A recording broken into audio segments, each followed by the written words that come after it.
East of Eden by John Steinbeck. Retold by Mary Gladwin.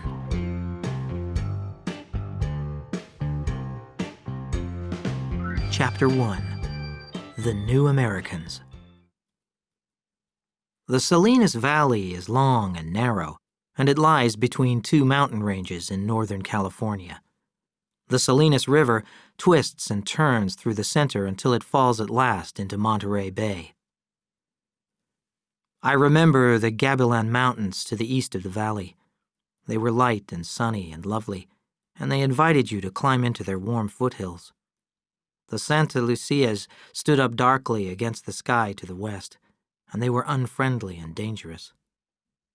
I always loved the east and feared the west, but I don't know why.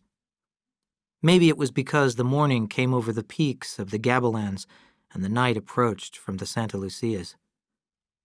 The floor of the Salinas Valley was wide and flat. After a rainy winter, the valley was carpeted with spring flowers of all colors, bright blue and white, burning orange, red, and mustard yellow. In the shade of the oak trees, green plants grew and gave a good smell. In June, the grasses on the hills turned gold and yellow and red. The soil in the valley was deep and rich, but in the foothills it was poor and thin. There were good years, when the rainfall was plentiful, but there were also very bad years. The water came in a 30-year cycle. There would be 5 or 6 wet, wonderful years, followed by 6 or 7 good years. Then came the dry years, when the earth dried and cracked and the streams stopped. The grass was scarce, the cattle grew thin, and a hot, dry wind blew dust down the valley. Then the farmers and the ranchers hated the Salinas Valley. Some families would sell out for nearly nothing and move away. During the dry years, the people forgot about the rich years, and when the wet years returned, they lost all memory of the dry years. It was always that way. The first people who lived in the Salinas Valley were the Indians. They lived on insects, nuts, and shellfish. Then came the soldiers and priests sent by the King of Spain. They explored the land greedily for gold and souls. They made maps and named everything they saw. Buena Vista was a beautiful view, Laguna Seca was a dry lake, and Salinas was white like salt. After that came the Americans, even greedier because there were more of them. They occupied the valley land first, then moved into the foothills. Soon there were wooden farmhouses and growing families wherever there was water. The farmers planted square fields of corn and wheat and long lines of trees to protect the topsoil from the wind. The trails between the farms became roads. Stores and workshops opened along the roads, and little towns grew up around them. Bradley, King City, Greenfield. And this is the way the Salinas Valley was when my grandfather brought his wife and settled in the foothills east of King City. I must depend on stories, old photographs, and memories to tell you the story of the Hamiltons. Young Samuel Hamilton and his wife came from the north of Ireland in around 1870. He was the son of small farmers, not rich, but not poor. They were well educated and well read, and they were related to great families as well as humble ones. I do not know why Samuel left that green land. He was not a political man, so he surely was not a rebel. He was perfectly honest, so it was not the police. In my family, they whispered that he loved a woman who was not his wife. Samuel was good-looking and charming, with very blue eyes. He came to the Salinas Valley with his hard little Irish wife, Liza, who was as humorless as a chicken. She had a strict moral code, and she disapproved of everything that was pleasant. We never knew how Samuel met and married her. He was a man full of love, but his wife never showed her feelings. When they arrived in the Salinas Valley, all the good land was taken, so they settled on the poor land in the hills to the east of King City. Samuel took one piece of land for himself, one for his wife, and another for their unborn child. Over the years, 9 children were born, 4 boys and 5 girls, and more land was added to the ranch each time. If the land had been good, the Hamiltons would have been rich, but the soil was poor and there was no water, so their cattle stayed thin even in good years. Samuel was full of energy and invention. He built a house and a barn and a blacksmith shop. He was a good carpenter and clever with his hands, but he never made any money. He built a machine for digging wells, and he found water on other men's land, but not on his. And he invented another machine that harvested other farmers' wheat. Other men took Samuel's ideas and made money from them, but he never did. Men came from all over the valley to his blacksmith shop. He repaired their tools and replaced their horseshoes, but he was not a businessman. His customers promised to pay him after the harvest, then after Christmas. Then they forgot, and he did not know how to remind them. Men also came to the blacksmith's shop just to visit Samuel.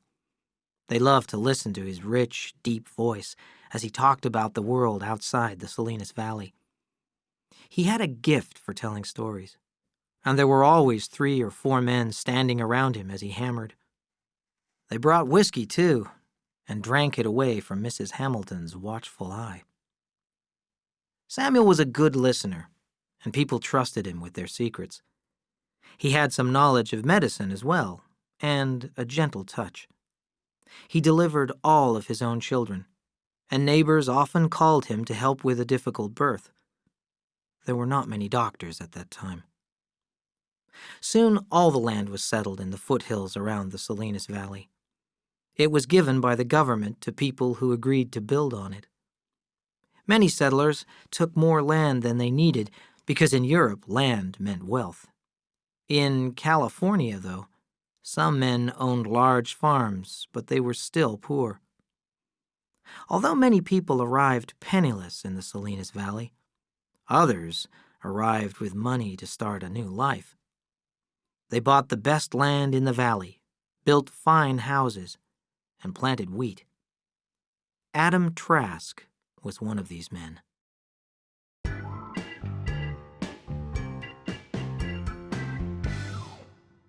Chapter 2. Brothers and Rivals. Adam Trask was born on a farm near a little town in Connecticut in 1862, 6 months after his father Cyrus joined the army. It was the time of the American Civil War. Cyrus Trask enjoyed his short training period and the drinking and gambling and women that were part of Army life. Then he marched south with the Connecticut soldiers. He first saw the enemy at 8 o'clock on a spring morning. At 8:30, a bullet tore through his right leg, and an army doctor cut the leg off below the knee. It was painful, but he recovered quickly and returned home 6 weeks after Adam's birth with a wooden leg that he'd made himself. He also brought back a disease that a woman had given him in the army camp. When his wife caught this disease, she asked herself why. She believed that it was the result of some forbidden dreams she had had during her husband's absence. She then punished herself by holding her head under the shallow water of a muddy pool until she drowned. Cyrus drowned his sorrow in whiskey, and when baby Adam cried, he gave him whiskey too. After 3 days, Cyrus bought a goat, and the baby drank its milk. Adam not only survived, but was also strong and healthy. Cyrus wanted a woman to look after Adam and himself, so, a month later, he chose the 17-year-old daughter of a neighboring farmer. 2 weeks after that, they were married, and she was pregnant. The neighbors were not surprised. Men often had 3 or 4 wives in a normal lifetime. Alice Trask had many good qualities. She kept the house clean and she never complained. She never spoke unless someone spoke to her. She never gave an opinion, and when a man talked, she listened. For Cyrus, these were Alice's finest assets. These qualities helped him as he ran the farm and made up stories about his life as a soldier. The first person he told about his time in the army was Alice. As she listened quietly, his war experiences grew. He read books and newspapers and studied maps. Soon he knew the names of the battles and the officers who led them. Alice and the two little boys sat silently and respectfully as he talked about the fighting he had seen. At first, he knew he was lying, but soon he began to believe that he had been there. And not only had Private Trask fought in every important battle in the Civil War, he had also given advice to the generals and even President Lincoln himself. In time, he became a genuine military expert. He wrote letters to the War Department that criticized the Army and the way they had fought the war. He wrote articles for magazines, and the government consulted him about the organization of the Army. He later went to work for the Grand Army of the Republic and traveled all over the country to attend meetings. And so he entered public life. Cyrus Trask organized a military life for his family. Alice survived by staying quietly in the background, but Adam and his half-brother Charles could not escape his discipline. Cyrus was sorry that he could not be a permanent soldier because of his wooden leg, but he decided that the army was the only honorable profession for his sons. He began their training early. He made them do exercises and march for miles, carrying bags full of stones on their backs. They practiced shooting for hours. Adam hated their military life. He realized that his father was not doing it for them, but for himself. He was not a great man at all. Adam was an obedient child, and he wanted to avoid trouble, so he kept these thoughts to himself. His brother Charles was a little more than a year younger than Adam. He was more aggressive, like his father, more athletic, and more competitive. Charles beat Adam easily at any contest, so he preferred to compete with other children. He felt sorry for Adam because he was weak, so he fought other boys who challenged his brother. Adam admired his brother for his strength and intelligence, but they were not close. He never wanted to share his secret thoughts with him. He depended on his brother, but there was no feeling of love. As Adam grew up, he was afraid of one thing in particular. He feared the day he would be sent to the army. His father spoke of it often. "It'll make a man of you," he repeated. Charles was almost a man, and a dangerous man even at 15. One evening, Adam won a game he was playing with Charles, and his brother beat him until he was unconscious. After that, Adam made sure that he never won at anything. Neither the boys nor Alice ever told Cyrus about the beating, but he seemed to know. In the months that followed, he was gentle with Adam, and he did not punish him anymore. He spoke to him alone every night about the nature of a soldier, and he did not permit Charles to listen. "There are so many things I want to tell you," said Cyrus late one afternoon. "From the day a child is born, he's taught to protect his own life. But when he becomes a soldier, he has to put his life in danger without going mad. If you can face death, then you'll never be afraid again. That's the greatest reward of all.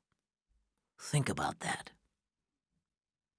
"Why don't you talk to Charles about it?" asked Adam. "He'll be a better soldier than I will." "Charles won't be going into the army," replied Cyrus. "He doesn't need to. Charles isn't afraid of anything, so he could never learn anything about courage, and the army would release things in him that should be controlled." Adam complained. "You never punished him. You let him live his own life. You praised him. You didn't hate him. And now you let him stay out of the army." He stopped frightened of his father's anger. His father did not reply. He walked to the kitchen door and stopped. "You want to know why, don't you?" he said quietly. "Well, maybe I shouldn't tell you, but I will. You aren't clever. You don't know what you want. You let other people walk over you. You're weak, and sometimes I think you'll never do anything with your life. But I love you better. I always have. And that's why I hurt you. Now, shut your mouth and go into your supper. I'll talk to you tomorrow night. My leg aches." There was no talk at supper. Adam thought his brother watched him secretly. He finished eating and pushed back his chair. "I'm going for a walk," he said. Charles stood up. "I'll go with you." The two boys walked down the dark road together. "What did he say to you this afternoon? I saw you walking together." "He just talked about the army, like always." Charles moved closer to his brother. "You're lying," he said suspiciously. "He was talking to you the way he talks to his friends. You're trying to take him away from me, aren't you?" Adam backed away, breathing deeply to control his fear. Charles's voice rose. "And what happened on his birthday? I bought him a pocket knife with 3 blades and a pearl handle made in Germany. It cost me 75 cents. Thanks, he said. Just thanks. And where is it now? He never uses it. Did he give it to you?" Adam heard the cold anger in his voice. "And what did you do? You picked up a little dog from the side of the road and you gave it to him. He laughed like a fool and said it'd make a good bird dog. That dog sleeps in his room. He plays with it while he's reading. And where's the knife? Thanks, he said. That's all." Charles spoke in a whisper and his eyes were cold. There was a little smile on his face. Adam jumped back desperately and guarded his face with his hands. Charles drove his fist into Adam's stomach. Adam dropped his hands. His brother hit him methodically in the head, the heart, the nose, the stomach, then the head again. Adam watched Charles through blood and tears, not understanding. Once he swung wildly at Charles, but his brother avoided it easily and continued working like a machine. Pain flashed through Adam's body. He wondered why he was still standing and conscious. Suddenly the darkness came over him and he fell. Charles stood over Adam, breathing hard. Then he turned and walked quickly back toward the house. As consciousness came back quick and frightening to Adam, he heard rapid footsteps on the road. He pushed himself onto his knees, crawled through the long grass at the side of the road, then slid into the wet ditch. The footsteps came close, then stopped. Charles lit a match and looked through the darkness. In his right hand shone a long knife. He moved on and struck another match, and then another. Finally, he gave up and went away. He threw the knife far into a field. Adam crawled out of the water and stood up. He walked slowly back to the house, almost fainting. He stood in the doorway. Cyrus looked at his bloody face in surprise. "Why did he do it?" he asked. "I don't know," said Adam. His father stood up angrily. He grabbed Adam by the arm and squeezed it hard. "Tell me, and don't lie to me." Adam searched for the answer through his pain. "He thinks you don't love him." Cyrus picked up his shotgun from its place in the corner of the kitchen and checked that it was loaded. "Alice, help Adam to bed," he said quietly, and went out the door. Charles spent some time laughing and drinking with his friends in the hotel in town. Then they moved on. But he heard about the shotgun, so he hid for 2 weeks before returning home. Adam stayed in bed for 4 days. On the 3rd day, his father showed his power with the military. He did this for his own pride and as a reward for Adam. An army captain and 2 sergeants in blue dress uniforms came to the house. 2 privates waited outside with the horses. Cyrus watched with tears in his eyes as Adam was enlisted in the army. "You're going to Indian country, son," he said proudly. "There's a lot of work to be done." "Yes, sir," replied Adam. Adam had always hated violence, and during his 5 years as a soldier, he learned to hate it even more. At that time, the army was taking the Indians' land for settlement. When the Indians rebelled, they were killed, and the survivors were forced to live on the poorest land. When Adam shot at a man, he shot to miss. He knew that he was not a good soldier, but he did not care. It was more important for him not to hurt anyone. But he was not a coward. He risked his life more than once to save wounded men, and he volunteered to do extra work in the field hospital. Charles wrote regularly to his brother. He told him about the farm, about Alice's death and their father's move to Washington. Charles wrote many things that he could never say, and a closeness grew that neither of them could have imagined. Adam kept one letter because he did not understand it. Charles gave all the news, then the handwriting changed. "I want to talk about something. Why didn't our father use that knife? It was a good knife, and he needed one. If he'd even kept it in his pocket, I wouldn't have gone after you. But I had to. I've never thought like this before. Now I feel like something's not finished. I should be there, and you should be here." The letter was unsigned. Maybe Charles had not intended to send it. Adam shivered every time he read it, but he did not know why.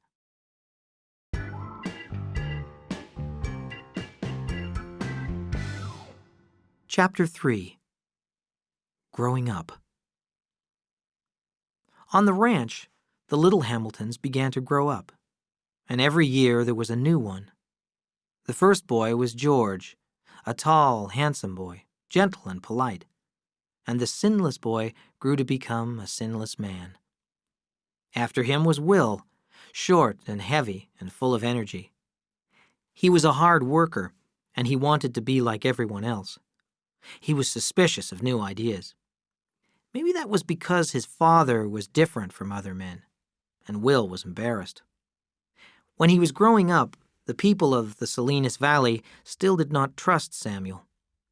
He was not only a foreigner and an Irishman, but he also had strange ideas. He was interested in philosophy and music and poetry and art, and he loved to read. Those things were only for the rich, not for the poor. In time, the Salinas Valley grew fond of Samuel, but Will's ideas were already formed. Will made money easily. When he started raising chickens, the price of eggs went up.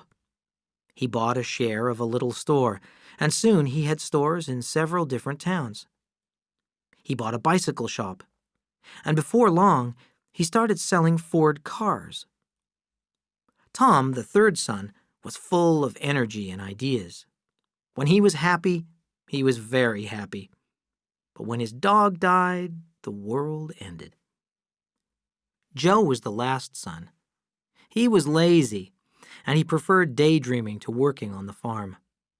When he had failed at every job, his father asked him to look after their 60 sheep. This was the least difficult job of all, but he lost them. Lost 60 sheep in the hills. Soon his family stopped asking him to work. There were 5 Hamilton girls in the family. Lizzie, who was named after her mother, was the oldest. She married young and went away. Next came Una, a studious dark girl. Then there was Desi, who loved to laugh. Then Olive, my mother. And last was Molly, who was a little beauty with lovely blonde hair and deep blue eyes. Liza was a good woman, and she raised good children. Year after year, she produced them, and fed them, and baked bread, made their clothes, and clothed them in good manners and morals too. She had no knowledge of the world except what she read in the Bible. Everyone respected her, but they did not have warm feelings for her. By the end of the century, all of Samuel and Liza's children were nearly grown up. Una was a student, and Samuel was proud of her. Olive was preparing to become a teacher. This was a great honor for the family. Joe was going to college because he was not good at anything else. Will was making a fortune without really trying. Tom was trying new ideas and sometimes failing. Desi was studying dressmaking. And Molly, pretty Molly, would obviously marry a rich man. It was a good, well-balanced family, and Samuel was pleased with them. Some liked to build, and others liked to dream. Some wanted the world to stay the same, and others wanted it to change. They were not rich, and they were not poor, and they all belonged to the Salinas Valley. After Adam joined the army and Cyrus moved to Washington, Charles lived the life of a bachelor. The house was dirty and quiet. He talked about finding a wife, but he was too shy to meet any girls. When he wanted sex, he paid for it. He was lonely and he missed his brother. He worked hard on the farm to keep busy. One day in his 3rd year alone, he had an accident. He was using an iron bar to move a big stone out of a field. When it did not move, he became angry and pulled down on the bar with all his strength. The bar slipped, and the upper end crashed hard into his forehead. After a few weeks, his wound healed, but it left a long, dark scar that began at his hairline and ended between his eyebrows. Charles hated this scar. "It looks like somebody marked me like a cow," he wrote to Adam. "And it's getting darker. People are always staring at it and talking about it. I don't even want to go to town anymore." Adam left the Army in 1885 after 5 years' service and began traveling home. He arrived in Chicago, stayed 2 days, went to Buffalo, then Niagara Falls. He felt that he was sleepwalking. He missed the daily routines that he hated when he was in the Army. He missed the company of other men, and he did not want to go home. He went back to Chicago and re-enlisted in the Army for 5 more years. Adam was changing trains in Kansas when a soldier put a message into his hand. It ordered him to report immediately to the office of the Secretary of War in Washington. His father found him there. Adam hardly recognized him. He looked and talked like a great man. They walked to the hotel where Cyrus lived. "Why are you going?" he asked Adam. "I didn't want to go home." "I have influence," said Cyrus. "I can have you sent to Washington. You can work for me." Adam felt like a little boy again, but he resisted the feeling. "I want to go back where I was," he said quietly. Adam saw the disappointment on his father's face and knew that he was lonely in Washington.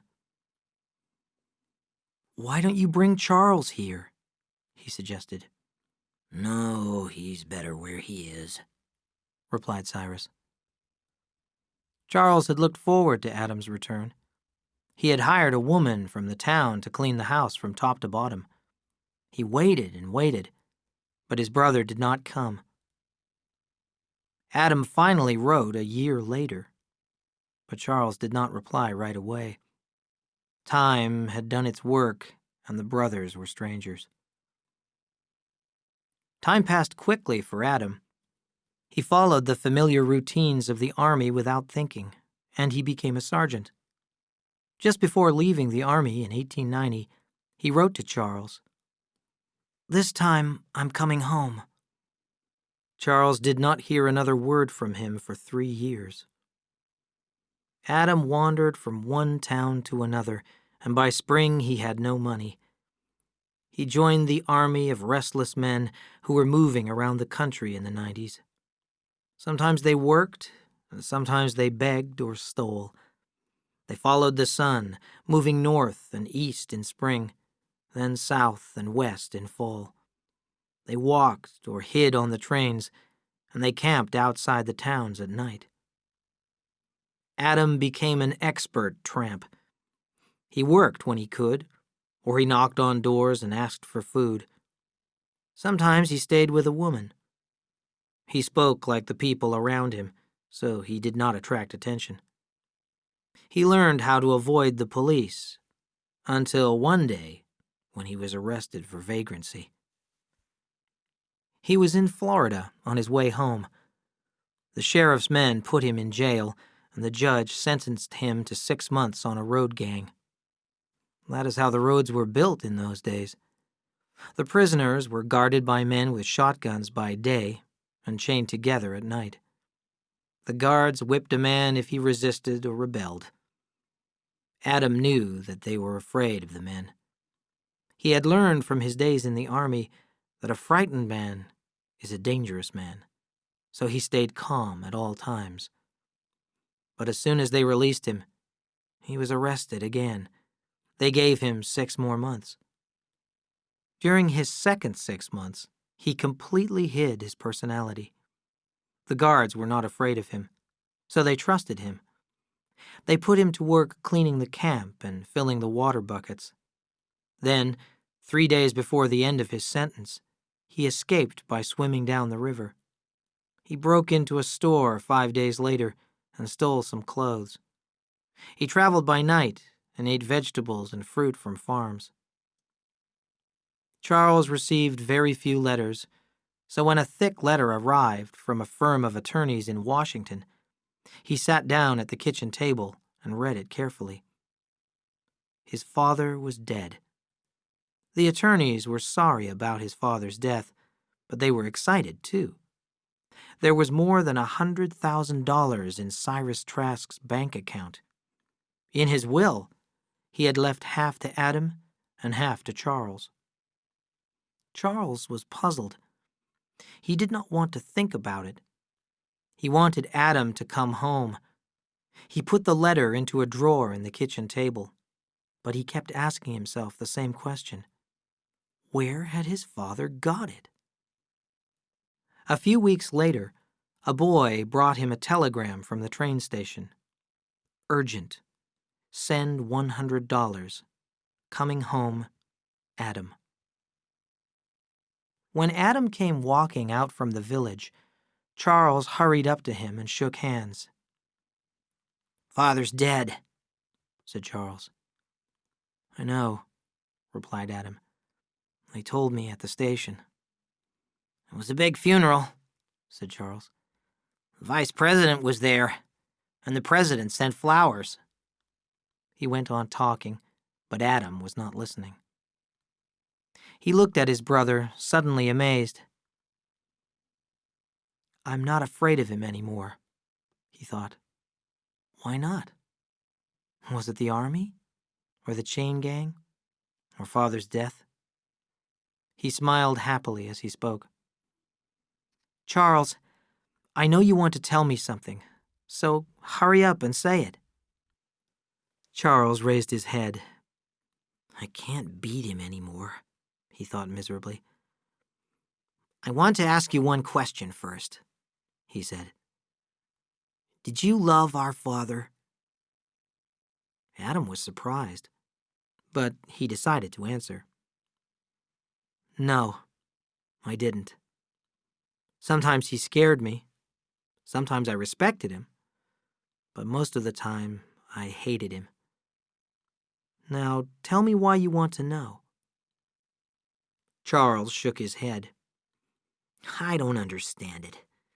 He loved you. He loved everything you gave him. But he didn't love me. Remember that knife I gave him? It's here, in his desk. He didn't even take it to Washington. And that dog you gave him? It was at his funeral. A general was holding it. It was blind, couldn't walk. They shot it after the funeral." "I don't understand," Adam said. "What are you saying?" "I loved him," Charles replied. He began to cry. A little of the old fear came back, so Adam did not go to him. He walked to the open doorway. When Charles spoke again, his voice was tired. "Tell me, do you think our father could have been dishonest?" he asked. "I don't know," Adam said quickly. "No one ever said it. Now tell me what's on your mind." "Father made a will. He left us over $100,000. Adam laughed. "You're crazy," he said. "Don't you mean $100? "No," said Charles. "I mean $100,000. I don't understand it. His salary was $135 a month. Where did it come from?" "Maybe he invested it," suggested Adam. "He knew some big men in Washington." "And there's more," said Charles unhappily. "Our father went into the Union Army in June 1862. He had 3 months training here in Connecticut. He finished in September. He marched south. On October 12th, he was hit in the leg and sent to the hospital. He came home in January. He wasn't at any of the battles he talked about." Adam shook his head in disbelief. "What are we going to do?" Charles asked anxiously. "Everyone will know that our father stole the money." "I don't believe that he stole it," replied Adam.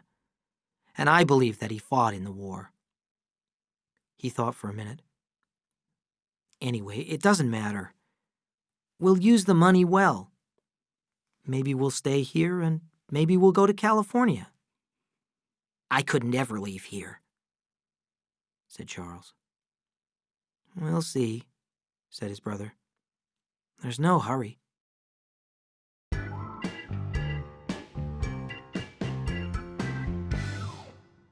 Chapter 4. An Evil Beauty. There was something wrong with Kathy Ames when she was born, but nobody knew because it was invisible. She was born without kindness or a conscience. She was a pretty child, with lovely golden hair, and she became a pretty woman. She had delicate arms and legs and tiny hands and feet. She spoke softly and sweetly, especially when she wanted something. Her small, heart-shaped face and her wide-apart blue eyes made her look innocent. Nobody could see the evil in her soul. Kathy was a liar, but she did not lie like other children do.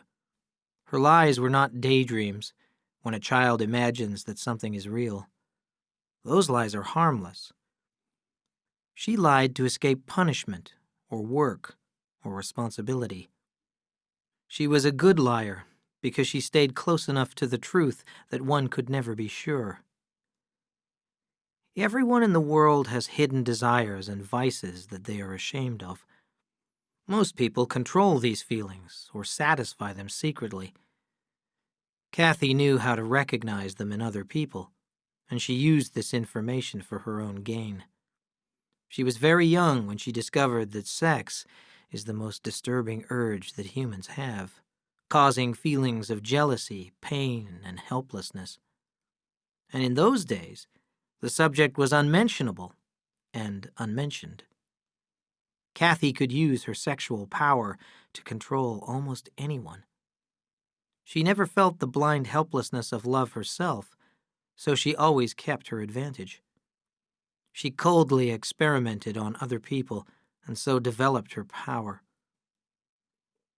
Kathy was 14 when she entered high school, and she was an excellent student. One of her teachers was a pale, serious young man called James Grew, who had had a religious education and little experience of the world. Then, one day, it was noticed that a flame leaped in him, and some force shone in his eyes. James Grew became a man. He walked on his toes and sang to himself. He was never seen with Kathy, and no relationship was even suspected. And then the flame went out. He was seen in church at night on his knees. Then James Grew was found lying in the church one morning. He had shot himself in the head. He had left no letter, and nobody knew why he had done it. The whole town was talking about it. At dinner, Kathy sat silently, smiling secretly to herself. Her mother turned to her. "You saw him every day at school, Kathy. Has he seemed sad lately? Did you notice anything?" Kathy looked down at her plate and then up. "I thought he was sick," she said. "Yes, he has looked bad. And somebody at school, I don't remember who, said that he was in some kind of trouble in Boston. I didn't hear what kind of trouble. We all liked Mr. Grew."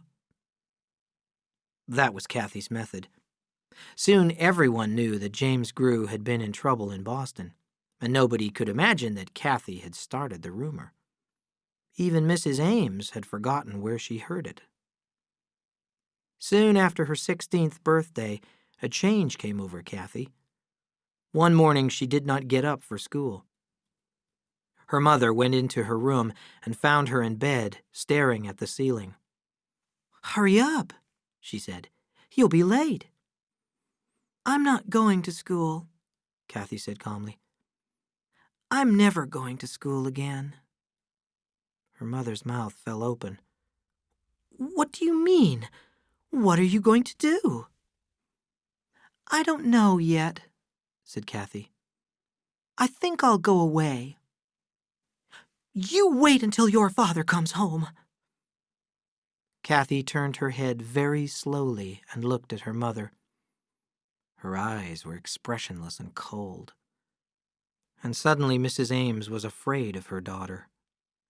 She went out quietly and closed the door.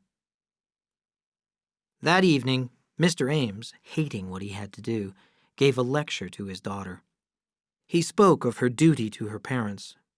Toward the end of his speech, he noticed that she was not listening. He became angry and began to threaten her. He reminded her that she was under the authority of her parents and the state and God. He had her attention then. She stared straight into his eyes, and he had to look away. He threatened to whip her if she did not obey him. At the end, his threats weakened. "I want you to promise that you'll go to school tomorrow," he said. Her face was expressionless. "All right," she said. In the morning, she was gone. Her father put on his hat and walked quickly to the train station. The station agent was certain. Kathy had taken the early morning train to Boston. Mr. Ames brought her back and gave her the first whipping of her life. "Now, will you ever do that again?" he said. "No, oh no, forgive me," Kathy said. She turned away so her father could not see that there were no tears in her eyes. There seemed no doubt that it was what Kathy needed. Even in school, she was changed. Always she had been a good student. But now she began to make plans for the future. She talked to the principal about taking the examinations for her teaching certificate a year early. In the weeks that followed, she helped her mother in the kitchen and offered to help more than was needed. A childlike smile was constantly on her lips while she made her preparations. She had all the time in the world. She cleaned the basement and put newspaper in all the cracks where the air came in. She fixed all the doors so they opened and closed quietly, and put oil in the locks so they turned easily. She filled the lamps from a big can of lamp oil she kept in the basement. And it was not only at home either. She went to the factory to visit her father, and he was amazed at her questions about business. "She's smarter than some men I could name," he thought proudly. "She might be running the business one day." He explained about the loans and the billing and the pay, and he showed her how to open the safe. One day when she returned home from school, her mother met her at the front door. "Kathy, I have to go out," she said. "Your father wondered if you would go to the bank, pick up the pay for the workers, and take it to the factory."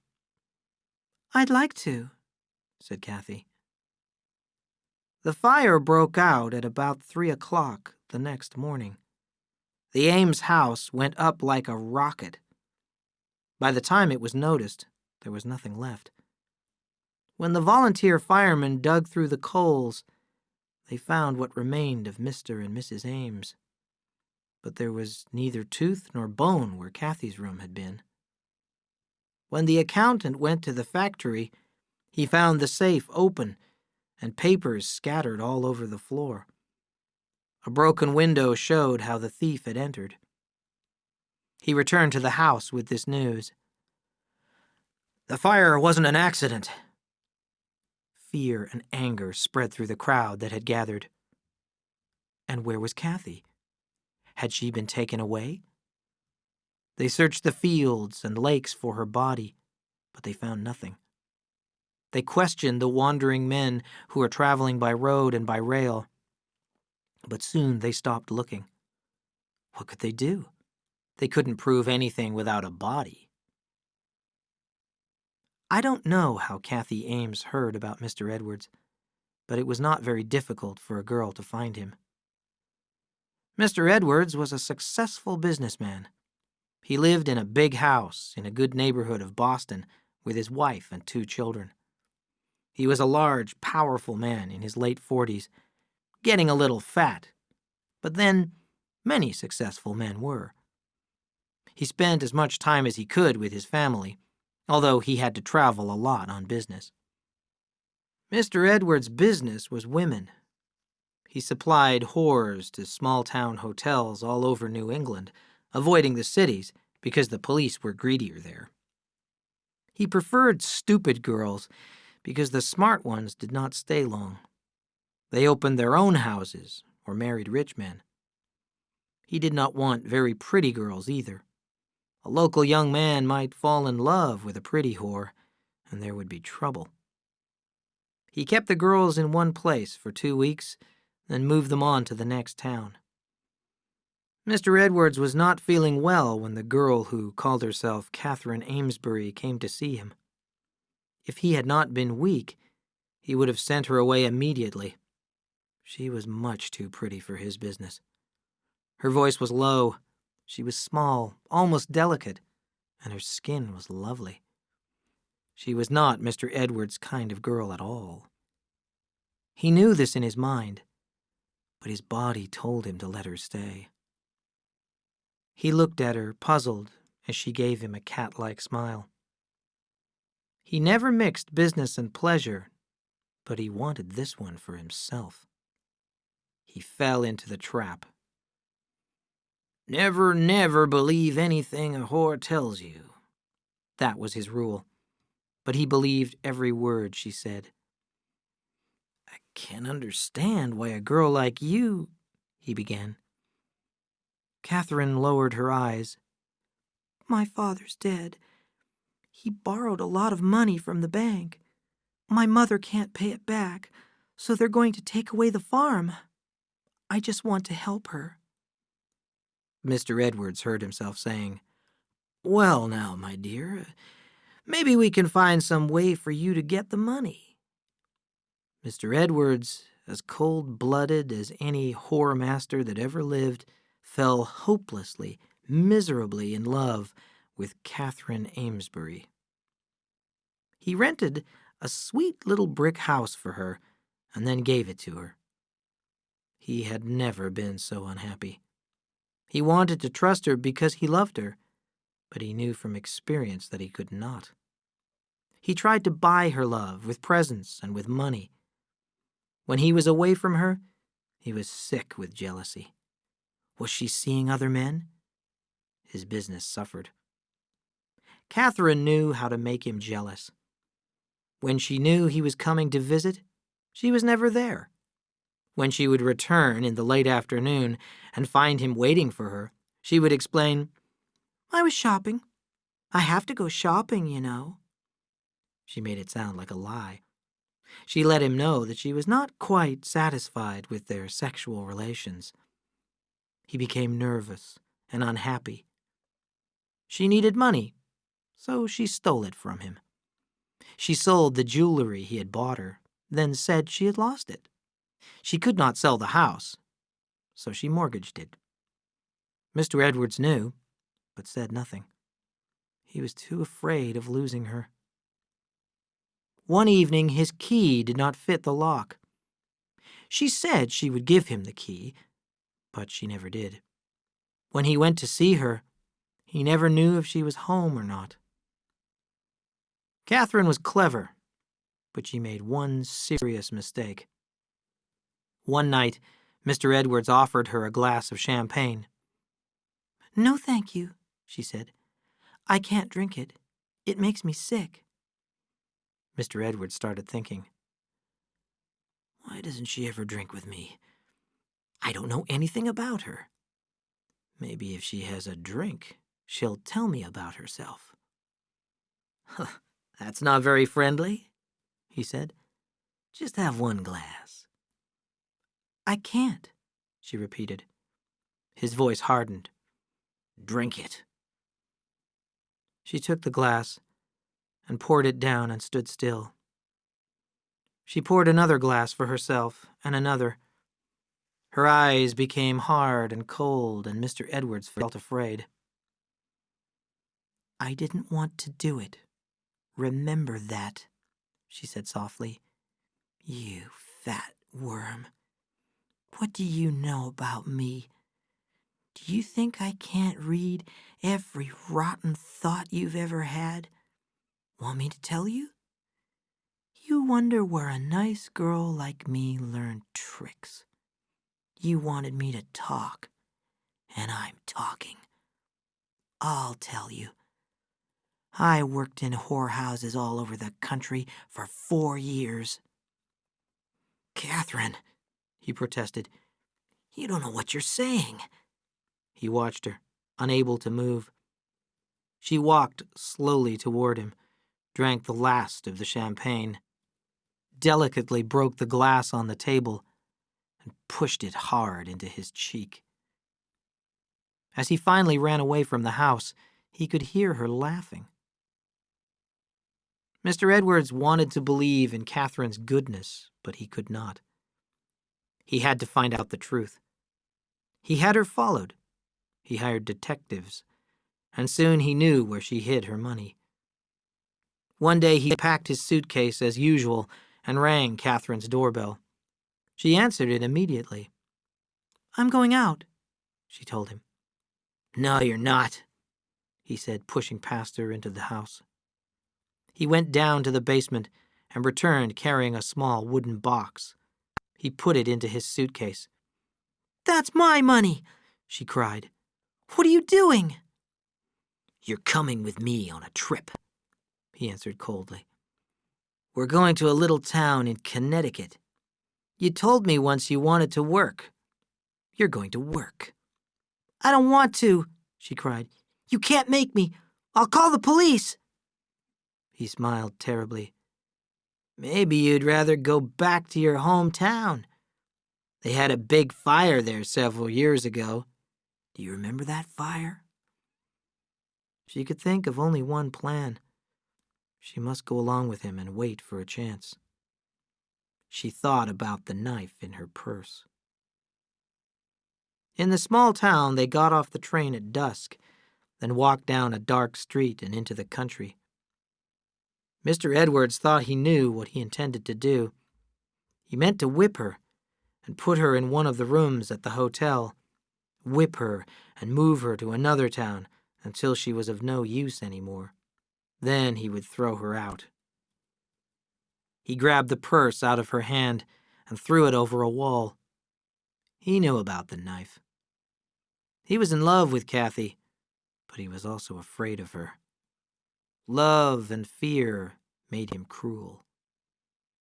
He hit her twice with the whip, but that was not enough.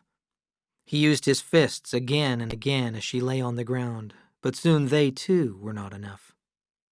His hand found a stone, and a red wave of rage washed over him. Later, he looked down at her beaten face and listened for her heartbeat, but heard only his own. He ran away crying, leaving the whip, the suitcase, and the box of money. Catherine was lucky to be alive. She was a long time unconscious and a long time half-conscious. She realized her arm was broken and that she must find help if she wanted to live. She dragged herself along the dark road, looking for help, turned in at a gate, and almost reached the steps before she fainted. Adam and Charles Trask were finding it difficult to live together, as two men often do. For the first few months after their father died, they were busy investing his money. They went to Washington to visit his grave. Then they did not talk about him anymore. They followed the same routine every day. Charles got up at 4:30 every morning and worked outdoors. Adam kept the house clean and did the accounts. They talked about old times and the times when they were apart. They argued about little things and lost their tempers. There were long, ugly silences. Then they were too polite to each other. Then their anger flashed again. When Adam could not stand it anymore, he would leave for some time. 8 months in Boston, 2 years in South America. But he always returned, and the brothers fell back into their old ways. One day was the same as another, and the years passed slowly. But Adam was still restless. One morning he asked Charles, "Why are we working so hard? You've bought the farm next door, and 4 buildings, and the hotel in town. Did you ever think that we have enough money to do anything we want to do? We could go to Europe. We could walk around Paris." Charles was not listening. "What's that noise?"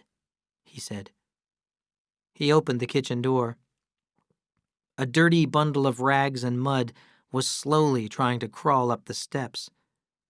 There was a muddy face with cracked lips and eyes looking out of blackened and swollen eyelids. There was a deep cut in the forehead, and blood ran back into the knotted hair. Adam kneeled beside the figure. "Come on, let's get her in," he said. "Here, look out for that arm. It looks broken." She fainted when they carried her into the house. "Put her in my bed," said Adam. "Now, I think you'd better go for the doctor. I'll stay here with her." She was very badly hurt. Her arm was broken, as well as several other bones. Her jaw was cracked, and she had lost all the teeth on the left side. The bone was also cracked under the cut on her forehead. The doctor did what he could and gave her some drugs for the pain. "Someone tried to kill her," he said to Adam and Charles. "Do you know her?" "Of course not," said Charles angrily. "And she can't stay here." Now Adam was angry. Yes, she can. This is my house, too. The two men looked at him in surprise. "Who's going to look after her?" asked the doctor. I am, said Adam. "I'll have to tell the sheriff," the doctor warned. Do that, said Adam. but she can't talk to anyone until she's well. Adam watched over Kathy day and night. She was only partly conscious from shock and drugs, but she was aware of the people around her. Very slowly, she remembered the last days. She had never been so afraid in her life. One day, she heard three men talking in the next room. "Adam, I want to ask her some questions." Leave her alone, Sheriff. She can't talk. Her jaw is broken. Give her a pencil and paper, suggested another voice. She can write the answers. Kathy's mind worked quickly. Why is the sheriff here? She asked herself. Does he know about the fire? The man called Adam wanted to protect her, but the others were not on her side. Not yet. They came into the room. "I'm the sheriff, miss," said the tallest man. "I want to ask you some questions. Can you write on this paper?" Kathy painfully nodded yes. "What's your name?" She closed her eyes and wrote, "I don't know," in huge letters. The sheriff gave her a fresh piece of paper. "Here. Now, what do you remember?" Kathy's hand moved slowly across the page. All black. Can't think. Her face became tragic. Help me, she wrote. "You poor child. I'll leave you alone now," said the sheriff. He's on my side now, she thought, but the other man isn't. Charles was watching her and rubbing the dark scar on his forehead. Their eyes met. "You'll have one just like mine," he said. She smiled at him, and he looked away. Adam had never been so happy. He did not know her name, but it was not important.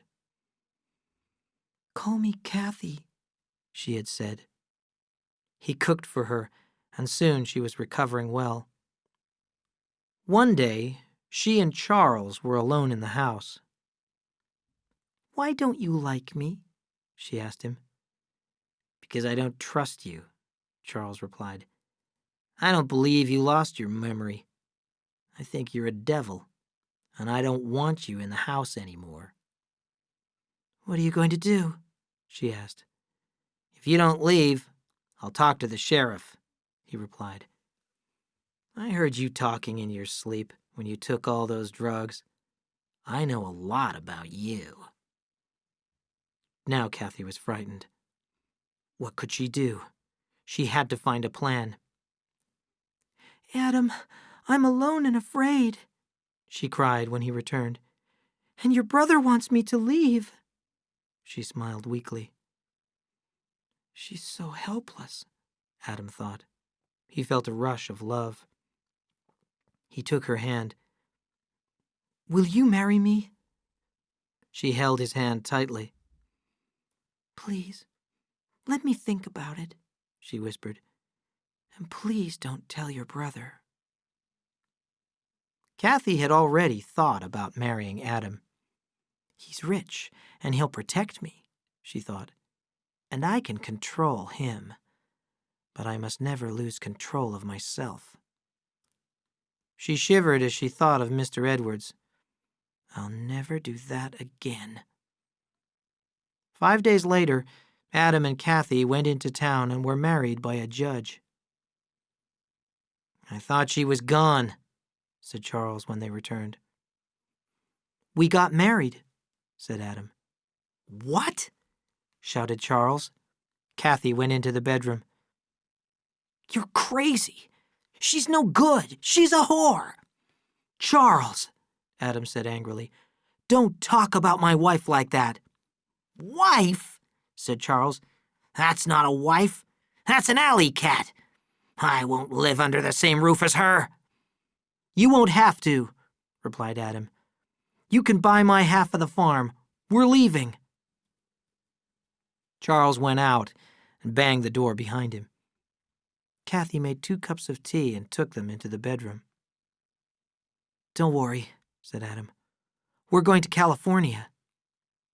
I don't want to go to California, said Kathy. You're my wife, said Adam softly. I want you to come with me. Kathy lowered her eyes. Adam, I can't really be your wife until I'm well. I know, he said. I'll wait. He finished his tea. My tea has a funny taste. Does yours? Oh, no, she cried. You took the wrong cup. That one had my sleeping medicine in it. Adam was fast asleep when his brother came home drunk. Charles threw off his clothes, got into bed, and tried to get comfortable. When he opened his eyes, Kathy was standing by his bed. What do you want? He asked. What do you think? Move over a little. Where's Adam? He drank my sleeping medicine by mistake. Suddenly Charles laughed. The poor bastard, he said, and he threw back the blanket to receive her.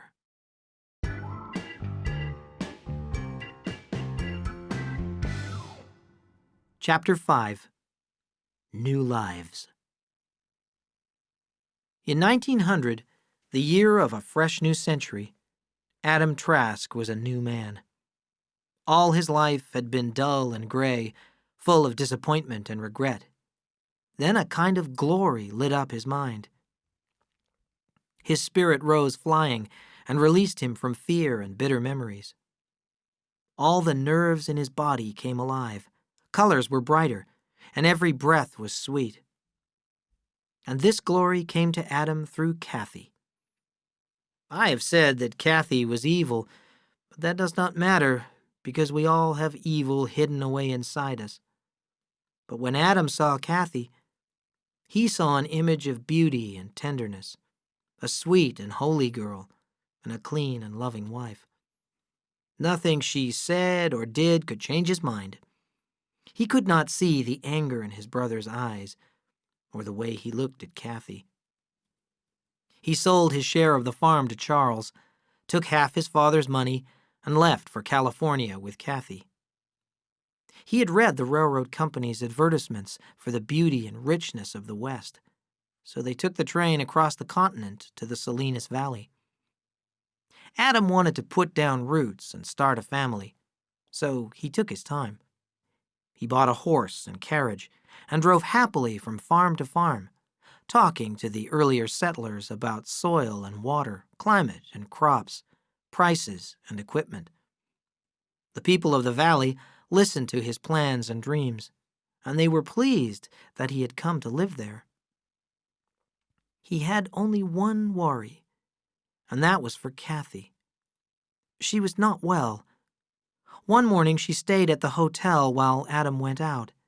When he returned, he found her almost dead from loss of blood. When Dr. Tilson arrived, he examined Kathy. Then he asked Adam to wait downstairs. The doctor closed the door behind him and came back to the bed. Why did you do it? Kathy's mouth was a thin, tight line. Does your husband know you're pregnant? Her head moved slowly from side to side. What did you do it with? He looked around the room, then picked up a knitting needle. He shook it in her face. You're a fool. You've nearly killed yourself and you haven't lost your baby. Her eyes were as cold as glass. He pulled a chair up beside her bed. Why don't you want to have the baby? He asked softly. You've got a good husband. Don't you love him? Her lips did not move, and her eyes looked straight into his. My dear, he said, can't you see? You must not destroy life. This woman puzzled him. There was something inhuman about her. All right, he cried. You won't speak. You don't have to. But I'm going to tell you, your baby's safe. And I'm telling you this, you're going to have this baby. What you did is against the law, and if you lose it, I'll make sure that you're punished. And I mean it. Kathy licked her lips with her little pointed tongue. The cold went out of her eyes, and a weak sadness took its place. I'm sorry, she said. You don't understand. There's a disease in my family, and I don't want my baby to have it. Dr. Tilson's anger disappeared. My poor child, he said softly. Your baby will probably be fine and healthy. All right, then. I won't tell your husband what you did. Adam was waiting anxiously downstairs. How is she? What is it? The doctor made his standard joke. Your wife is sick, but she has the only good sickness there is. She's going to have a baby. Adam ran past him up the stairs. Adam's attention narrowed to the Bordoni Ranch, a few miles south of King City.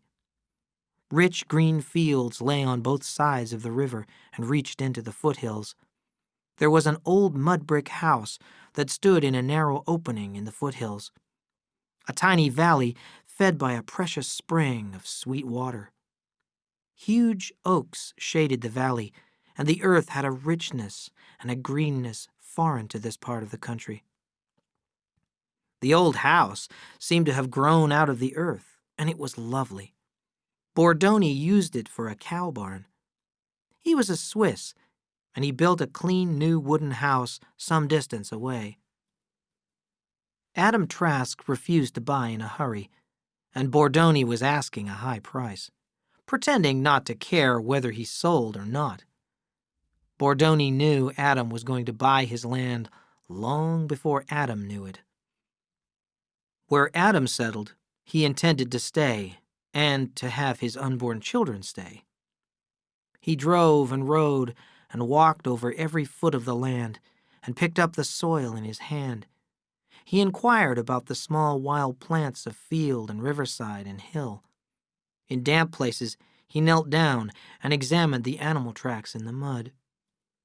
Mr. Bordoni watched him and poured him glasses of wine made from his own grapes. Over and over, Adam asked Kathy's opinion of the place. Do you like it? Would you be happy there? He did not notice that she did not reply. He thought that she shared his enthusiasm. He spoke about it to the men who gathered in the King City Hotel. It's water I'm thinking about, he said one evening. I want to farm this land. I wonder how deep you'd have to dig to bring in a well. Ask Sam Hamilton, said a rancher. He knows all about water. I'll take you to see him tomorrow. The two men drove the horse cart past the wooden house to the blacksmith shop. Adam saw a big man with a white beard and laughing blue eyes. He wore clean work clothes, but his hands were black. This is Mr. Adam Trask from the East, said the rancher. He's come here to settle. I'm glad, said Samuel. He's brought you a little present, continued the rancher. Samuel looked quickly toward the house.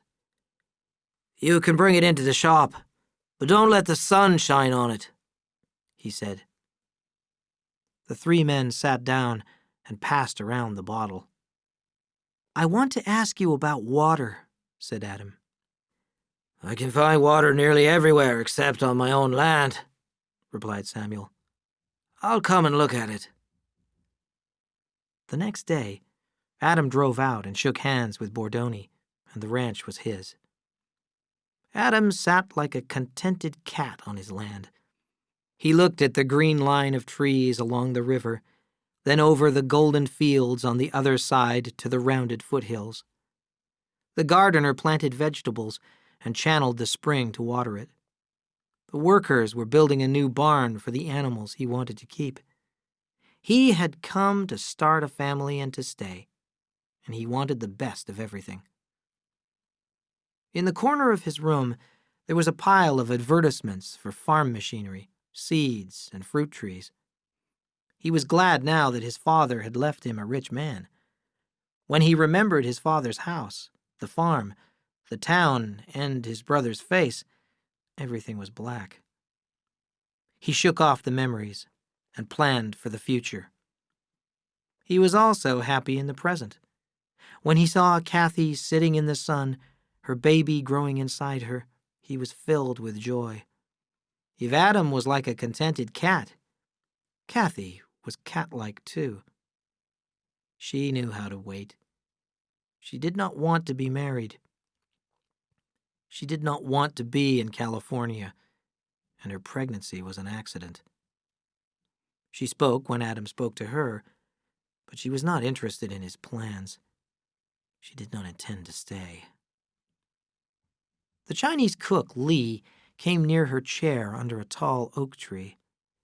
"Missy likey tea?" he asked politely. "Yes," she replied, looking at him carefully. She could read any man's mind, but not his.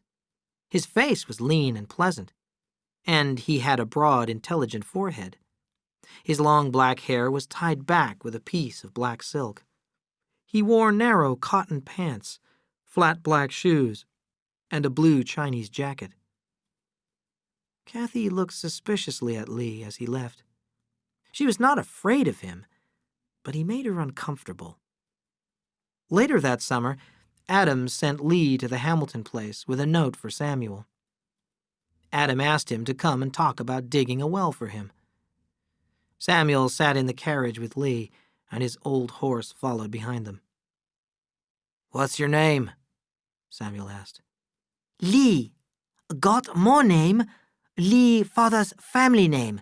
Call Lee." "I've read a lot about China. Were you born in China?" "Born here." Samuel was silent for a long time. "Lee, why do you talk like that?" Lee grinned. "Me talkie Chinese talk." Samuel shook his head. "You don't have to talk like that, Lee. Maybe you have your reasons. Anyway, it's not my business." Lee smiled. "I talk like that because I'm Chinese and I'm a servant. People don't expect me to speak good English." "But why are you a servant?" asked Samuel. "There's nothing wrong with being a servant," replied Lee. "A servant is fed, clothed, and protected, so he doesn't worry about anything. And it's a position of power. A good servant can control his master. He can make him afraid or make him happy." As they approached Adam's house, Lee turned to Samuel. "Please don't talk this way when other people are listening. It would confuse them." "All right," said Samuel. "But isn't it a lonely life?" "Yes, it is," replied Lee. "I'm thinking of moving to San Francisco. I'd like to start a bookstore. I probably won't do it, though. I've gotten used to being a servant." Samuel and Adam rode over the land until they reached a flat place. "Do you think there's water there?" asked Adam. "I don't know," said Samuel. "I'll see."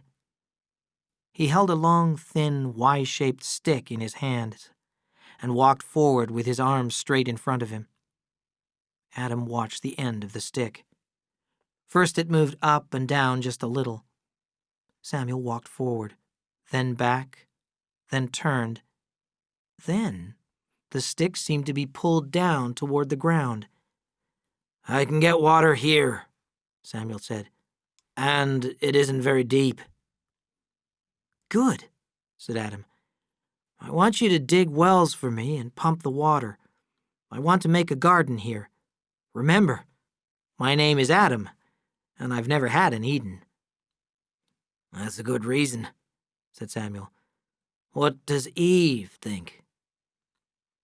"She'll be pleased with anything I do," said Adam.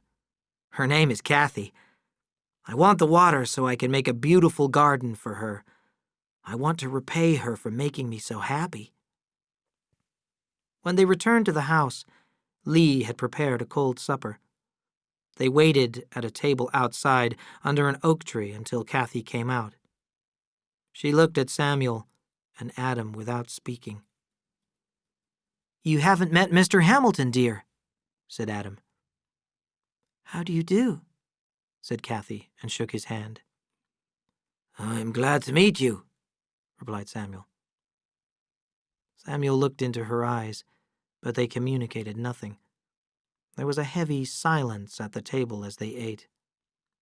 Samuel made a few attempts at conversation, but finally gave up. Something was wrong, and he finished his supper quickly. "Ma'am, if you'll excuse me, I'll ride off home," he said. "Thank you for your kindness." Adam jumped to his feet. "Please, come back soon. I want you to start the wells. Kathy, this will be the most beautiful place in the world." "That will be nice," said Kathy, but her face showed no emotion. Samuel shivered when he saw it. He said good night and quickly rode away. After he left, Kathy said, "Adam, I didn't want to come here. I am not going to stay here." "Oh, nonsense," he laughed. "You'll get used to it, and you'll love it. Everything will change when the baby is born.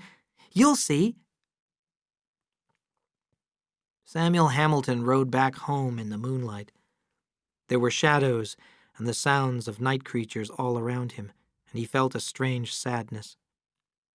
He thought about Adam and Kathy. Do I envy them? No, it isn't that. It's Kathy. But what about her? Her eyes. I've seen those eyes before. But where? Samuel went back in his mind to when he was a small boy in Ireland. He was with his father in a big city. A crowd had gathered where a man was going to be hanged. The man looked into Samuel's eyes. His eyes had no depth. They were not like other eyes, not like the eyes of a man.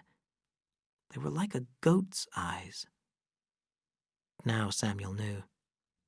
I've seen eyes like that only twice in my life, he thought. But then he felt guilty that he had such ugly thoughts about Kathy. I'll do everything I can to help with the Salinas Valley Eden, he promised himself. Kathy sat quietly in her chair under the oak tree, waiting for her pregnancy to be over, living on a farm she did not like, with a man she did not love. Her stomach grew very big, but the rest of her body was unchanged. She spoke very little, and her eyes were far away. It was as if she had gone away, leaving an empty shell in her place. There was activity all around her. Adam was happily planning his Eden. Samuel and his sons Tom and Joe dug the first well to 40 feet and lined it with expensive new metal, since Adam wanted the best. They moved to another place and started another hole. They slept in a tent beside the work and cooked over a campfire. The Hamiltons had just finished their lunch of bread and cheese and coffee. Somebody's coming fast, said Joe. They could see a horseman riding at full speed toward them. When he came a little closer, they saw that it was Lee. He was breathing heavily. Missy Adam say come! Missy Kathy bad! Come quick! Missy scream! Samuel rode back to the ranch with Lee. He went upstairs, tapped lightly at the bedroom door, and went in. The curtains were closed, and blankets were hung over the windows. He started to pull down a blanket, but Adam stopped him. Leave it. he said fiercely. "The light hurts her eyes." Samuel pulled down the blanket and let in the golden afternoon light. "Adam," he said firmly, "I'm going to ask you to go out of the room and stay out." He turned the key in the lock. "He's upset," he said to Kathy. "He loves you." He had not looked closely at her until now, and he saw true hatred in her eyes, unforgiving, murderous hatred. He stared at her. "I did not come by choice except as a friend," he said. "I don't know your trouble, and I don't care. Maybe I can save you some pain. Who knows? But if you look at me like that, I'll leave you here alone." She made a great effort. It made him shiver to see her face change until it became young and innocent and bravely hurt. It was like one person replacing another. She said softly, "The water broke at dawn." "Good," replied Samuel. "Have you had hard labor?" "Yes." Suddenly her eyes were unseeing and her body went stiff. He waited for her cry, but only a series of low noises came from her throat. After a few seconds, her body relaxed, and the hatred was back in her face. Then she threw her head from side to side as the labor struck again. "Good, good, my dear," he said. "I think it won't be long until your baby's here." He put his hand on her forehead, where her scar showed dark and angry. "How did you get that hurt on your head?" he asked. Her head came up suddenly, and her sharp teeth closed on his hand. He cried out in pain and tried to pull his hand away, but her head twisted and turned.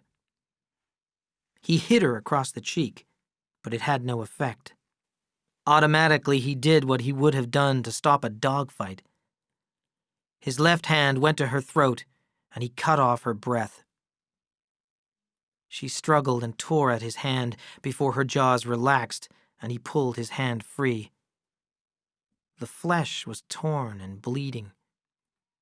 He stepped back from the bed and looked at the damage.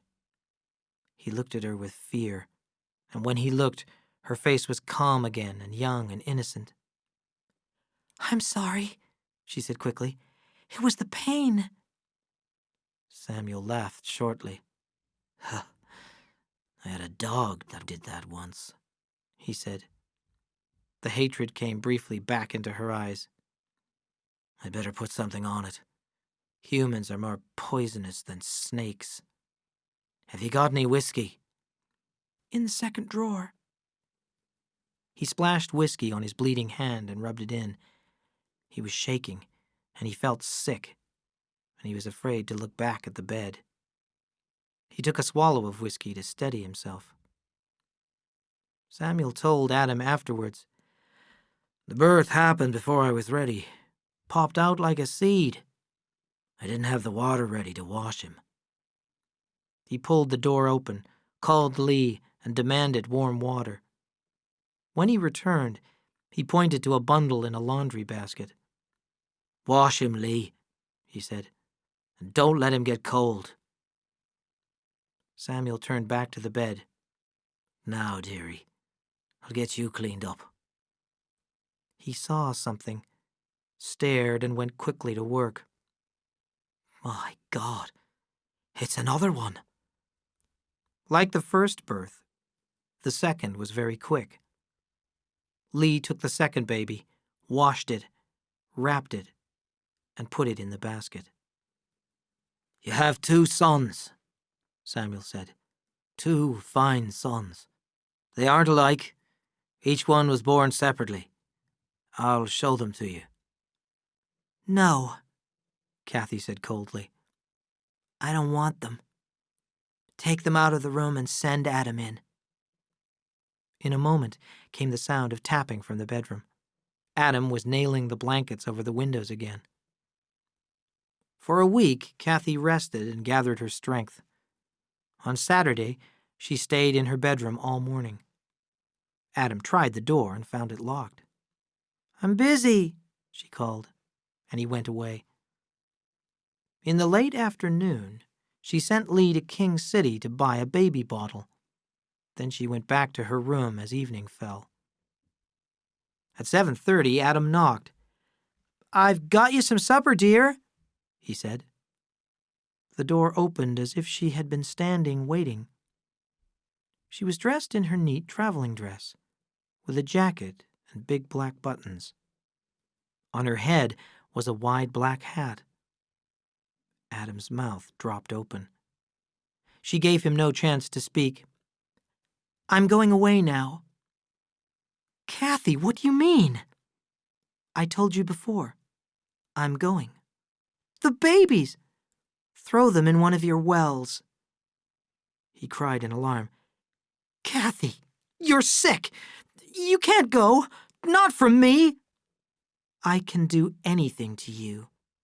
You're a fool." He heard the word through his confusion. Without warning, his hands reached for her shoulders and pushed her backwards. As she lost her balance, he took the key from inside of the door, shut the door, and locked it. He stood breathing heavily with his ear close to the door, and a sickness poisoned him. A drawer opened, and a thought leaped in him. She's going to stay. He jumped as her voice came through the door. "Dear, I didn't know you would feel that way. I'm sorry, Adam." His hand trembled, trying to turn the key, and it fell out on the floor after he had turned it. He pushed the door open. She stood 3 feet away. In her right hand she held his gun, and it was pointed at him. He took a step toward her, and he saw it was ready to fire. She shot him. The heavy bullet struck him in the shoulder and tore out a piece of bone, and he fell to the floor. She moved slowly toward him, cautiously, as if he were a wounded animal. He stared up into her eyes, which inspected him without interest. She threw the gun on the floor beside him and walked out of the house. He heard her steps on the dry oak leaves on the path, and then he could hear her no more. But he could hear the cry of the twins, wanting their dinner. He had forgotten to feed them. Horace Quinn was the new deputy sheriff assigned to look after things around King City. When he heard that Adam Trask had been shot, he left for the ranch right away. There was no sound and no movement as he rode in under the oaks. All the workers had been sent away. Adam lay in the big bed where the twins had been born. He was leaning against a big pile of pillows, and a thick, homemade bandage covered the left side of his chest and his shoulder. The skin on his face was pulled tight over his bones, and his eyes were shiny with sickness. Horace said, "Hello, Mr. Trask. Heard you got hurt. Just wanted to see how you were doing. How'd it happen?" An eager look came over Adam's face. "I was cleaning my gun and it went off. I'm not very used to guns." Horace looked away from Adam. "Mr. Trask, you served in the United States Army. Their weapons are rifles and guns.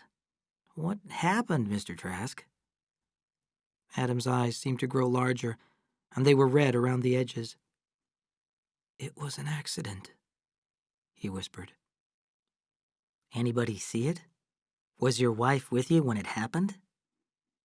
Adam did not reply. "I'd like to talk to her."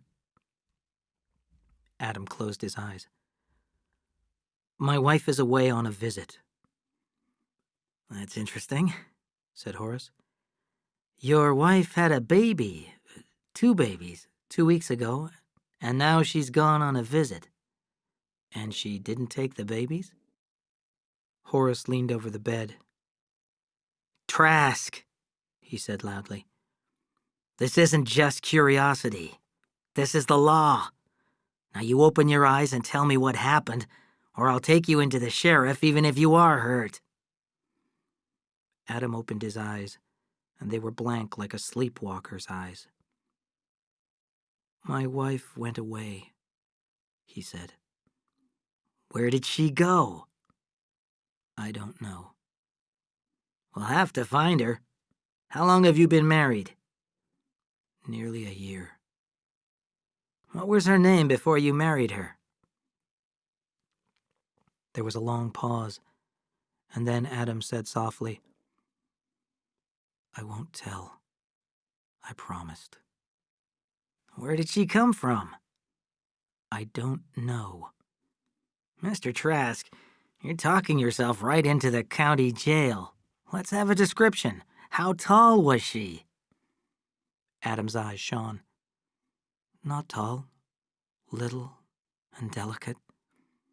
"That's just fine. What color hair? Eyes?" "She was beautiful." Was? "Is." Any scars?" "Oh, God, no. Yes. A scar on her forehead." "You don't know her name, where she came from, where she went, and you can't describe her. And you think I'm a fool." Adam said, "She had a secret. I promised I wouldn't ask her." And without warning, Adam began to cry. His whole body shook, and his breath made little high sounds. It was hopeless crying. Horace went into the other room, feeling miserable. He did not know what to think. He wondered if Adam Trask was crazy, and had he killed his wife. The next morning, Horace went to the sheriff's office in Salinas. "Well, sir," he said, "I had to come up and get your advice." And he told his story in great detail. The sheriff listened with his eyes closed and made no comment. "Well, there I was," Horace continued. "I couldn't find out what happened. I couldn't even find out what the woman looked like. I went to see Sam Hamilton." The sheriff opened his eyes. "Did Sam give you a description?" he asked. "He did, and his wife did. She went over to help at the Trask place after the birth." Horace took out a piece of paper from his pocket and read a detailed description of Kathy. "Got any ideas?" "Well, yes.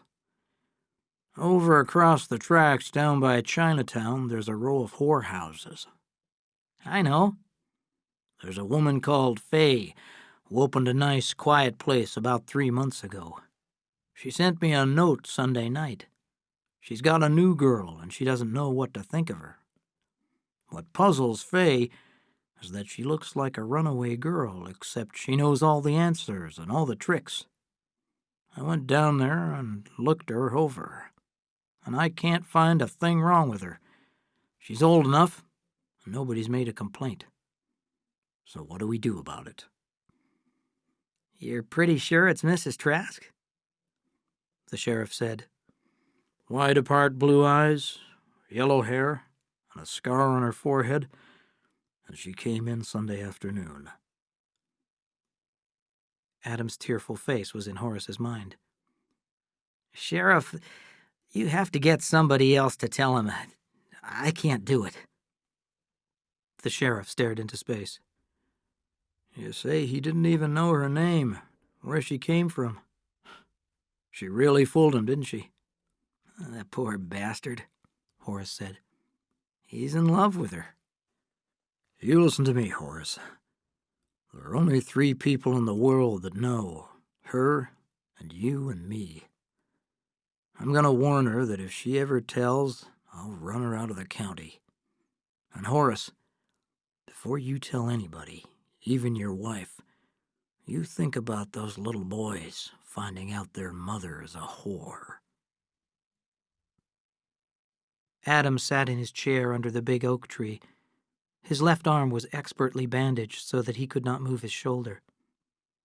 Lee came out carrying the basket. He set it on the ground beside Adam and went back inside. The twins were awake, and they both looked up seriously at the wind-moved leaves of the oak tree. Adam did not hear Samuel's horse until it was almost in front of him. Samuel sat down quietly and waited. "I thought I'd better get back to the wells," he said softly. "No," Adam said. "I don't want any wells. I'll pay you for what you did." "Let me give you some advice, Adam," said Samuel. "Act out being alive like a play, and after a while, a long while, it'll be true." "Why should I?" Adam asked. Samuel was looking at the twins. "For them. They're going to grow." Adam did not answer, and Samuel stood up. "I'll be back," he said. "I'll be back again and again." Behind the barn, Lee held his horse while Sam got on. "There goes your bookstore, Lee," he said. "Oh well," said the Chinese. "Maybe I didn't want it much anyway."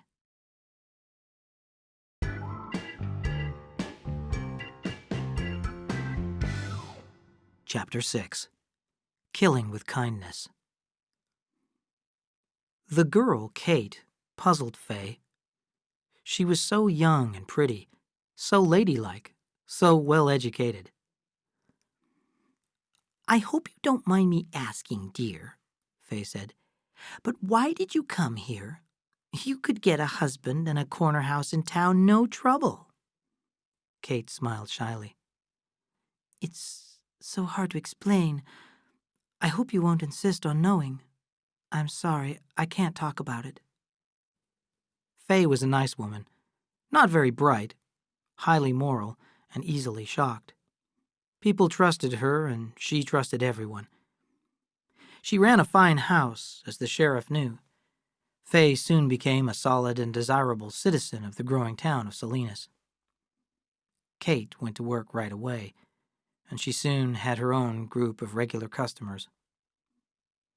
There were 2 questions Faye asked about every new girl. First, will she work?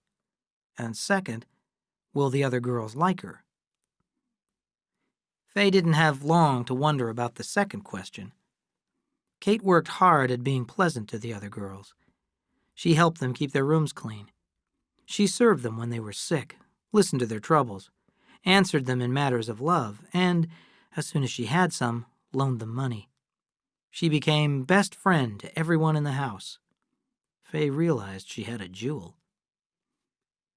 People who don't know think it is easy to run a whorehouse. Just sit in a big chair and drink beer and take half the money the girls make, they think. But it is not like that at all. You have to feed the girls, that's groceries and a cook, and send out the laundry. And you have to keep the girls well and as happy as possible. It isn't so easy. When Kate offered to help with the shopping and planning of meals, Faye was pleased.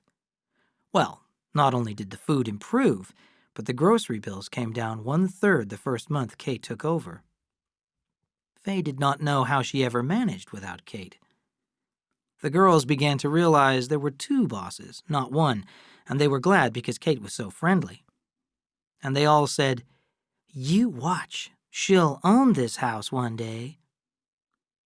Gradually, a perfectly natural thing happened.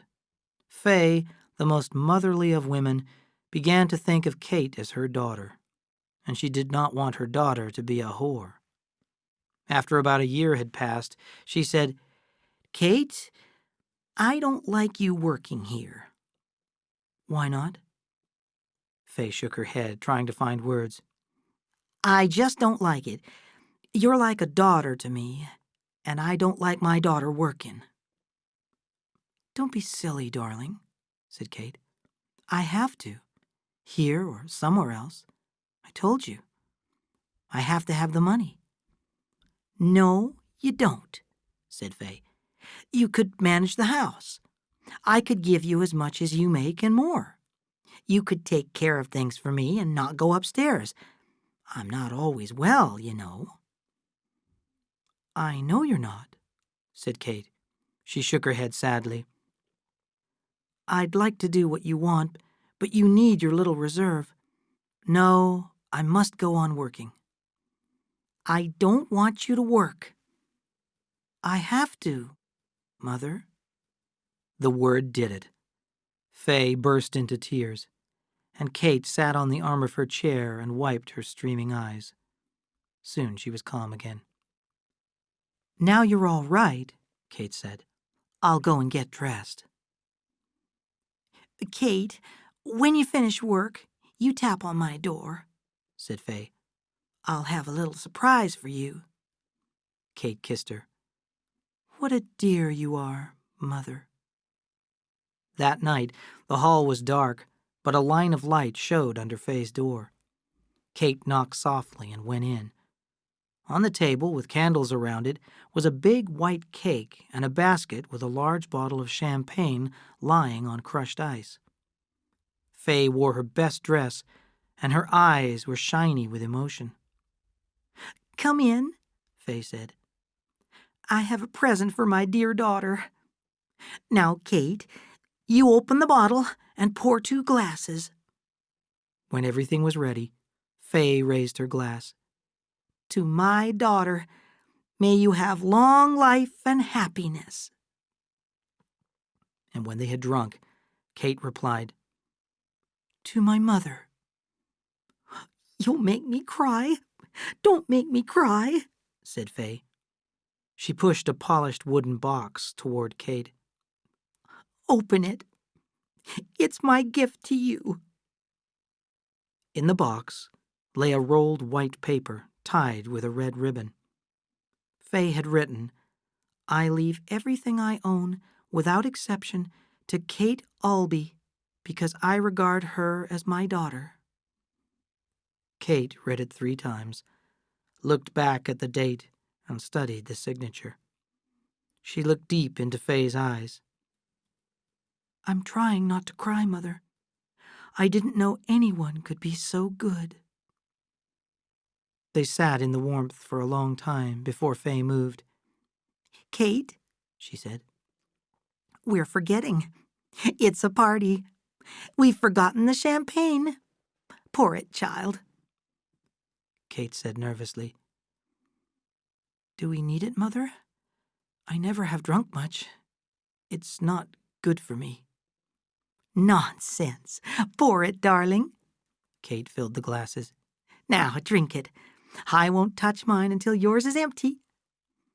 She held her glass until Kate had emptied hers, then drank it. Now another glass. There. You see how good it is?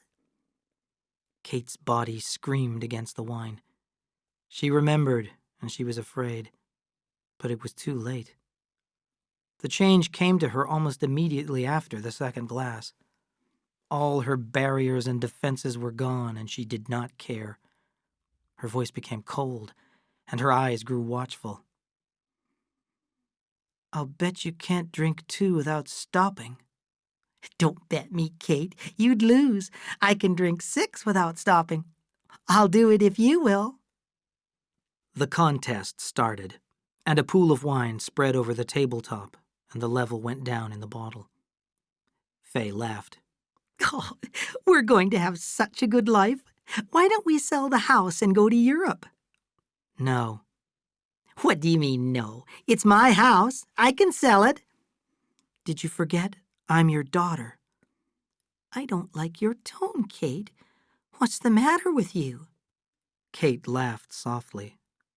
Mother dear, I'm going to show you how to run a whorehouse.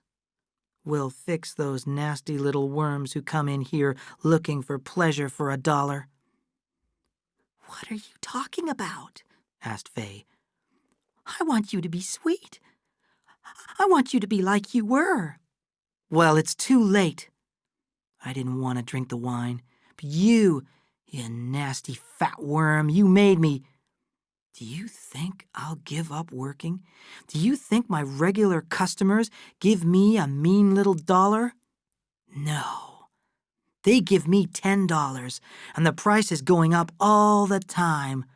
They pay me to hurt them, and that's the way this whole house is going to be, and the price will be $20.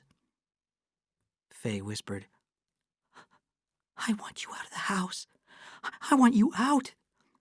I run a good house without nastiness. I want you out. I can't go, Mother. I can't leave you alone, poor dear. Her voice became cold. Now I'm sick of you. Sick of you.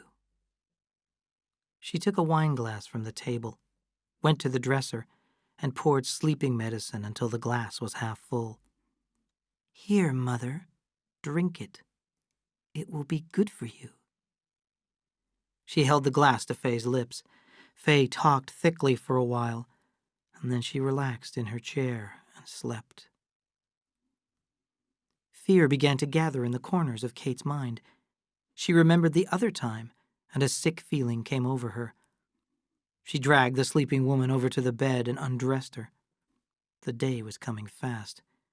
She opened a drawer and examined the medicine bottles that were there. She carried a bottle of ammonia to the bed, poured some onto a handkerchief, and, standing as far away as possible, held the cloth over Faye's nose and mouth. Faye took a deep, burning breath and came coughing and fighting out of the blackness. Her eyes were wide with fear, and she screamed and screamed again.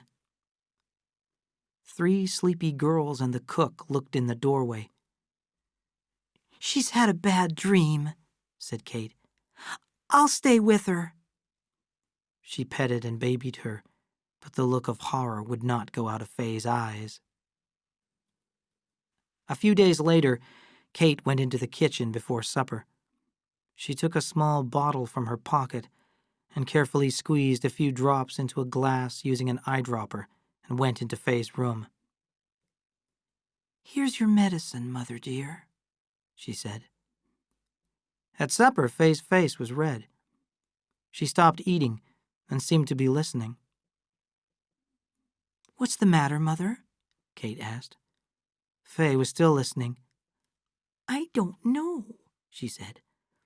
Suddenly, I felt afraid, and my heart started pounding. Kate said, I don't like it. I wish you'd go see Dr. Wilde about it. The next day, Faye felt all right.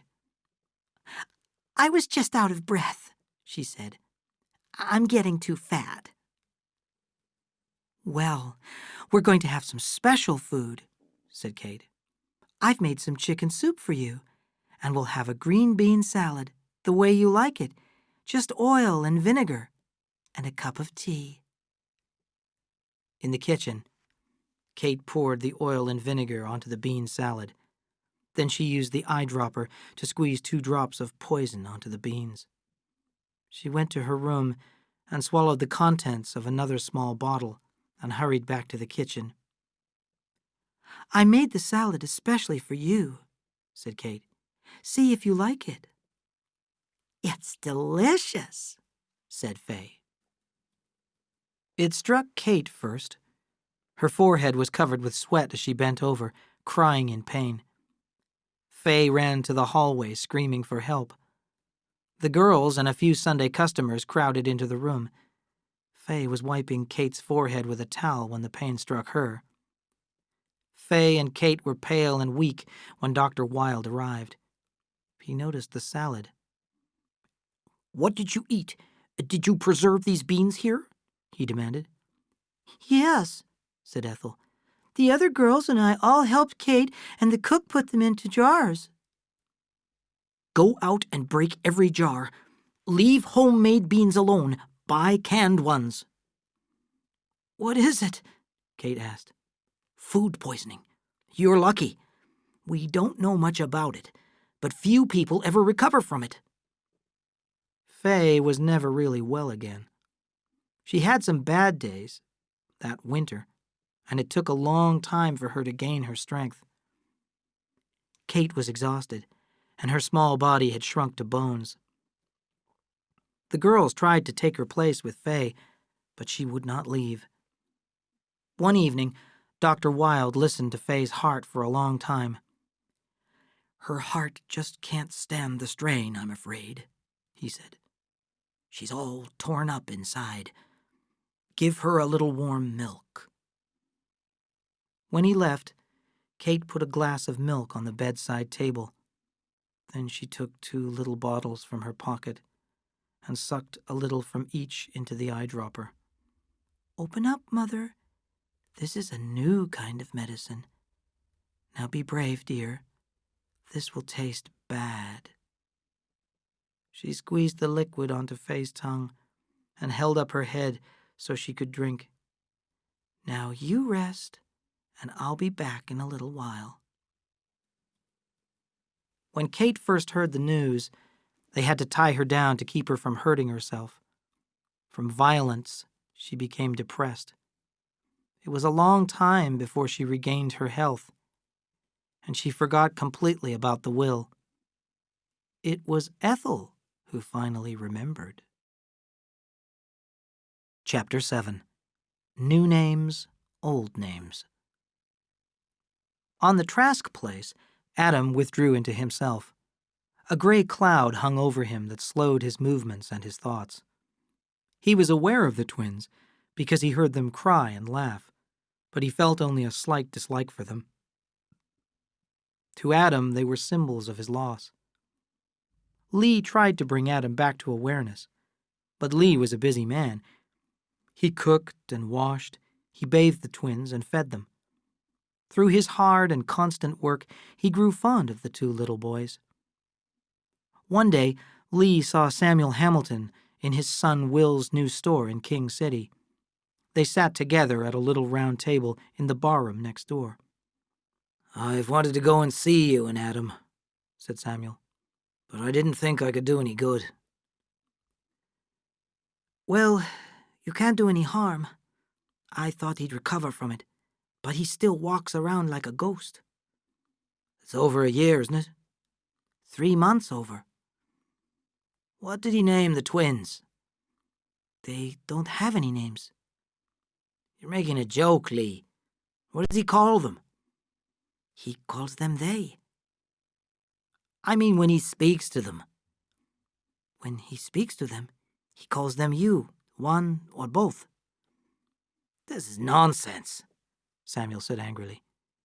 "No names? I'll come tomorrow, and I'll bring a horsewhip." Adam was thinner than Samuel remembered. It took a little while for him to notice that Samuel was in front of him. A look of displeasure pulled down his mouth. "What do you want?" he asked. A kind of joy lighted Samuel's eyes at the rudeness. "You don't deserve your children. For a year you've lived with them, and you haven't even given them names." Adam said, "What I do is my business." Samuel struck him with a work-heavy fist, and Adam lay in the dust. Samuel asked him to rise, and when Adam accepted, struck him again, and this time Adam did not get up.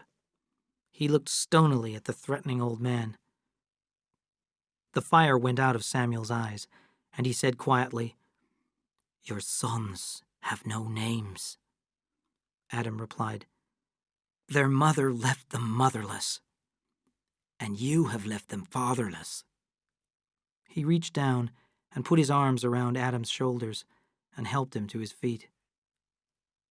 "We'll give them names," he said.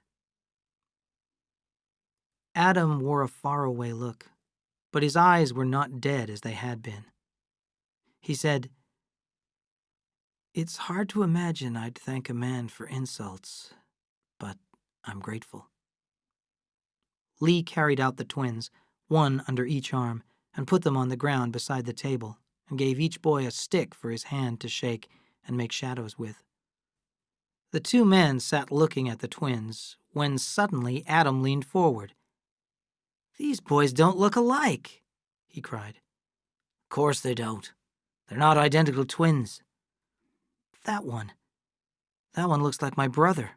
I just saw it. I wonder if the other looks like me." "Both of them do." Lee came out with a plate of fried chicken, a bowl of smoking boiled potatoes, and a deep dish of vegetables. "I don't know how good it will be," he said. "The hens are a little old." He returned to the house to get a bottle of wine.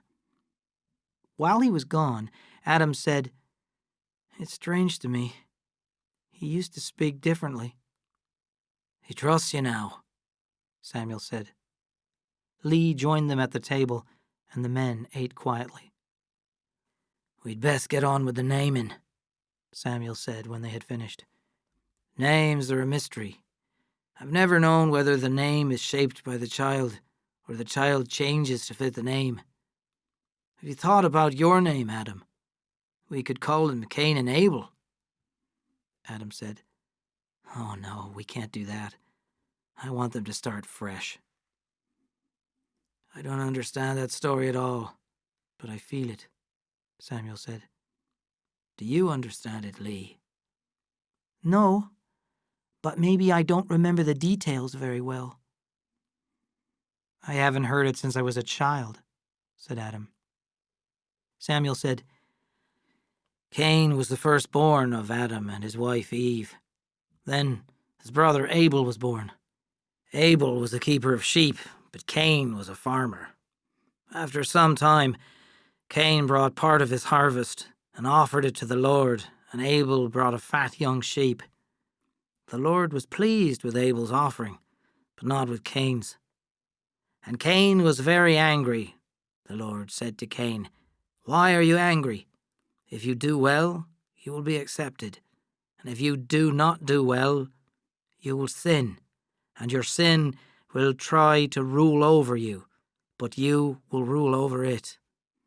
And Cain turned against his brother and killed him. And the Lord said to Cain, 'Where is your brother?' And Cain said, 'I dunno. Am I my brother's keeper?' The Lord punished him by sending him away from his home. Cain was afraid that he would be killed for his crime, but the Lord put a mark on him so everyone would recognize him. He said that anyone who killed Cain would be punished. And Cain went away from the presence of the Lord and lived in a land to the east of Eden." Adam said, "I think Cain was treated unfairly." "Maybe he was," said Samuel. "but Cain lived and had children, and Abel lives only in the story. We're all Cain's children." "And we're all guilty," said Adam. "We're all descended from Cain, and his guilt is in all of us." "Yes, it's everybody's story," said Lee. "That's why it's the best-known story in the world. I think it's the symbol story for the human soul. I think everyone in the world, to a large or small extent, has felt rejection. And with rejection comes anger, and with anger, some kind of crime in revenge for the rejection, and with the crime, guilt. And there is the story of mankind. I think that if rejection could be ended, there would be fewer crazy people." "I'll think about that when I'm alone," said Samuel. "I drove over here today to help name the twins, and they're not named. I'll have to be going home soon." Adam said desperately, "Name me some names." "From the Bible?" asked Samuel. "From any place." "Well, let's see. Of all the people who started out of Egypt, only 2 came to the Promised Land, Caleb and Joshua. Would you like them for a symbol?" "Joshua was a soldier, a general," Adam said. "I don't like soldiering. I like Caleb, though. Caleb Trask." One of the twins woke up and began to cry. "Caleb's named," said Samuel. "He's the smart one, the dark one. See? The other one's awake too. Well, I've always liked Aaron, but he didn't reach the Promised Land." The second boy almost joyfully began to cry. "He's Aaron, then," said Adam. "Yesterday I couldn't tell them apart." Aaron and Caleb, I'm glad you came, Samuel. There's a weight off me.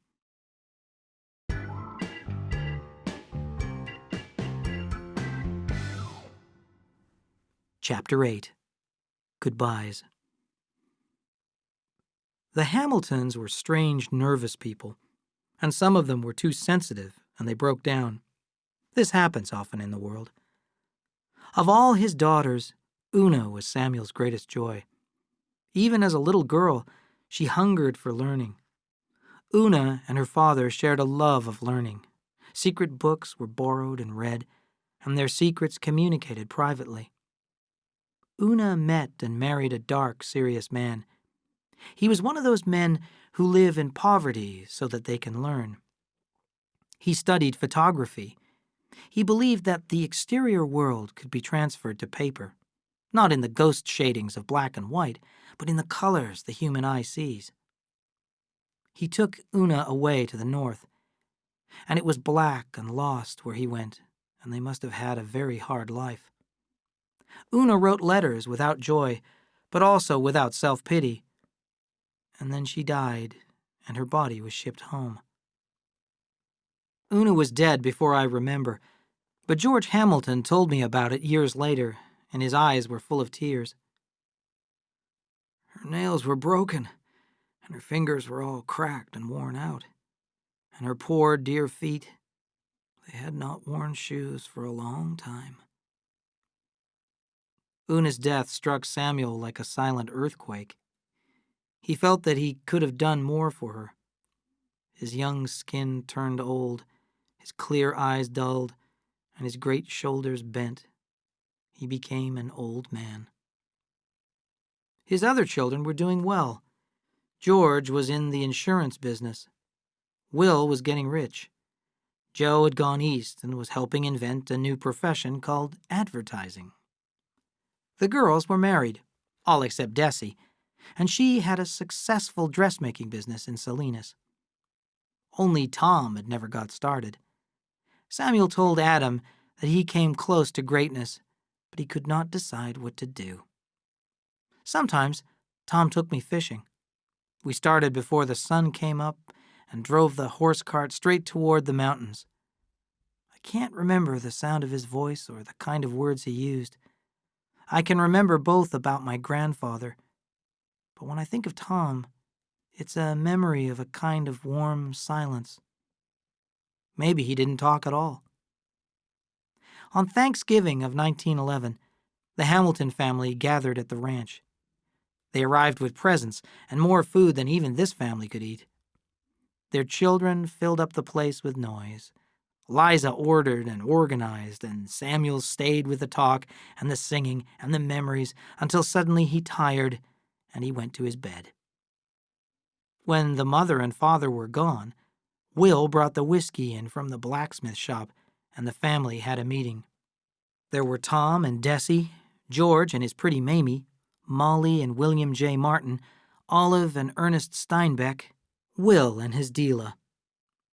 They all wanted to say the same thing, all 10 of them. Samuel was an old man. It was a shocking discovery for them all, like suddenly seeing a ghost. Will Martin said, "Life is too hard here.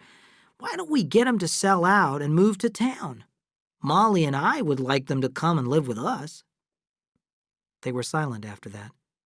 The idea of not having the ranch, the dry, stony desert of the heartbreaking hillside, was shocking to them. Will Hamilton said, "No, he will never sell the ranch. And if he did, I don't think he'd live a week. But there's another way. Maybe he could come for a visit. Tom, could you run the ranch?" "Oh, that's nothing," said Tom. "It's no trouble to run the ranch because the ranch doesn't run. Never has. But I can't talk to him about it. He'd know why we were doing it." George said, "We could write it in a letter, a kind of invitation. And when he got tired of one of us, he could go to another." And that is how they left it. Tom brought Olive's letter from King City and gave it to Samuel.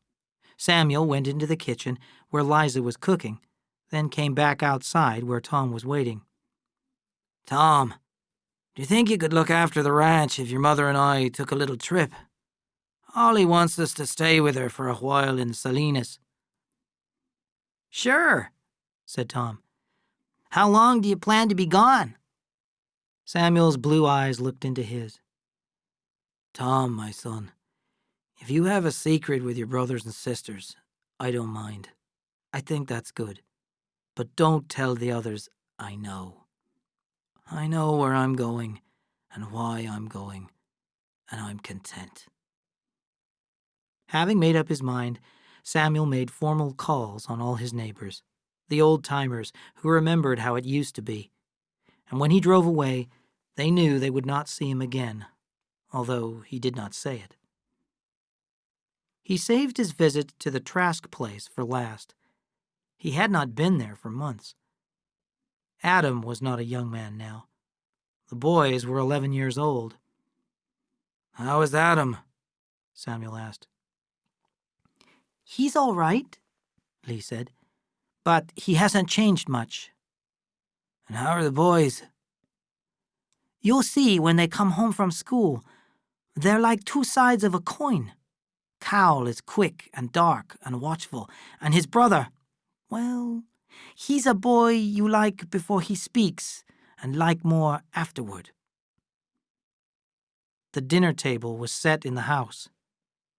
The twins came in silently and stood shyly staring at their guest. "It's a long time since I've seen you boys. You're Caleb, aren't you?" "I'm Cal." "Are you called Aaron?" "Yes, sir." Lee laughed. "He spells it with one A. The two A's seem a little fancy to his friends." "I've got 35 Belgian rabbits, sir," Aaron said. "Would you like to see them? I've got 8 newborns, just born yesterday." "I'd like to see them, Aaron." Samuel's mouth turned up a little at one corner. "Cal, don't tell me you're a gardener." Lee's head turned quickly, and he inspected Samuel. "Don't do that," he said nervously. Cal said, "Next year my father is going to let me have part of the flatland." Aaron said, "I have a male rabbit that weighs 15 pounds. I'm going to give it to my father for his birthday." Adam joined them at the table, and the boys ate quickly and quietly, then excused themselves. Lee brought the coffee pot to the table and filled the cups and sat down. "Mr. Hamilton, do you remember when we talked about the story of Cain and Abel?" "I certainly do. That was a long time ago." 10 years nearly," said Lee.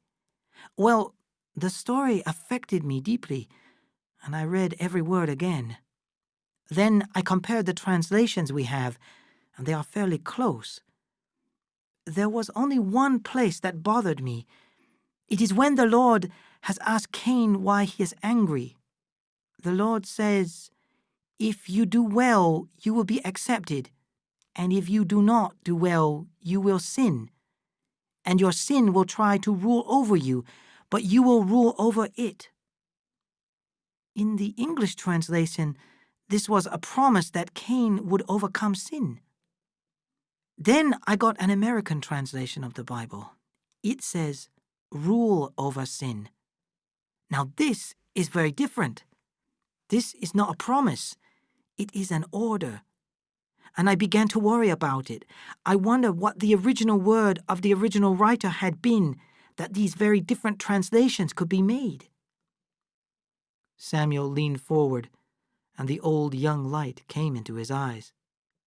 "Lee," he said, "don't tell me you studied Hebrew." "I'm going to tell you. I went to San Francisco, to the headquarters of our family association. It's a center where any member of the Lee family can get help or give it. I went there because in our family there are a number of ancient men who are great thinkers. I respectfully told one of these wise men about my problem, read him the story, and told him what I understood from it. The next night, 4 of them met and called me in. We discussed the story all night long. Lee laughed. I guess it's funny, he said. Can you imagine 4 old gentlemen, the youngest is over 90 now, beginning the study of Hebrew? They hired a teacher, exercise books, grammar, vocabulary, simple sentences. Every 2 weeks, I went to a meeting with them, and in my room, I covered pages with writing. I bought every known Hebrew dictionary, but the old gentlemen were always ahead of me. After 2 years, we felt we could approach the story of Cain and Abel. My old gentleman thought that these words were very important too. You will rule over sin and rule over sin. And this was the gold from our mining. You may. Samuel said, "It's a wonderful story, but why are these words so important?" Don't you see, Lee cried. The American translation orders men to triumph over sin. Many millions of people obey this because it is an order. The English translation makes a promise in you will, meaning that men will surely triumph over sin. And there are many millions who believe that they will overcome sin even without trying. But the Hebrew word that translates as you may gives a choice. A man can choose whether or not to fight against sin and to win. And that choice makes a man great. Adam said, "I don't see how you could cook and raise the boys and take care of me and still do all this." Neither do I, said Lee. But I feel that I am a man because of those 2 words. You may. It's my choice. Lee and Adam walked out to the barn with Samuel to say goodbye. Samuel said, "Do you like your life, Adam?" "Of course not." "If I had a medicine that might cure you and also might kill you, should I give it to you?" Lee said, "Be careful, Mr. Hamilton. Be careful." "Adam, do you want the medicine?" Samuel said. "Yes. I don't know what it is, but give it to me." "Adam, Kathy's in Salinas. She owns a whorehouse, the most vicious in this whole end of the country. The worst things humans can think of are for sale there, and the worst people come there for satisfaction. But it's worse than that. Kathy, and she's now called Kate, takes the fresh and the young and the beautiful and damages them so that they can never be healthy again. Now there's your medicine. Let's see what it does to you." You're a liar, Adam said. No, Adam. "I'm many things, but I am not a liar." Lee, is this true? Yes, it's true. Adam stood for a moment, and then he turned and ran. They could hear his heavy steps running and tripping until he went over the hill. Your medicine is like poison, said Lee. "I know. But I chose to tell him, and I forced him to choose to live or to die. Now it's time to go, Lee." Goodbye, Samuel, Lee said. He turned and looked after the cart, and on the hill he saw old Samuel against the sky, his white hair shining with starlight.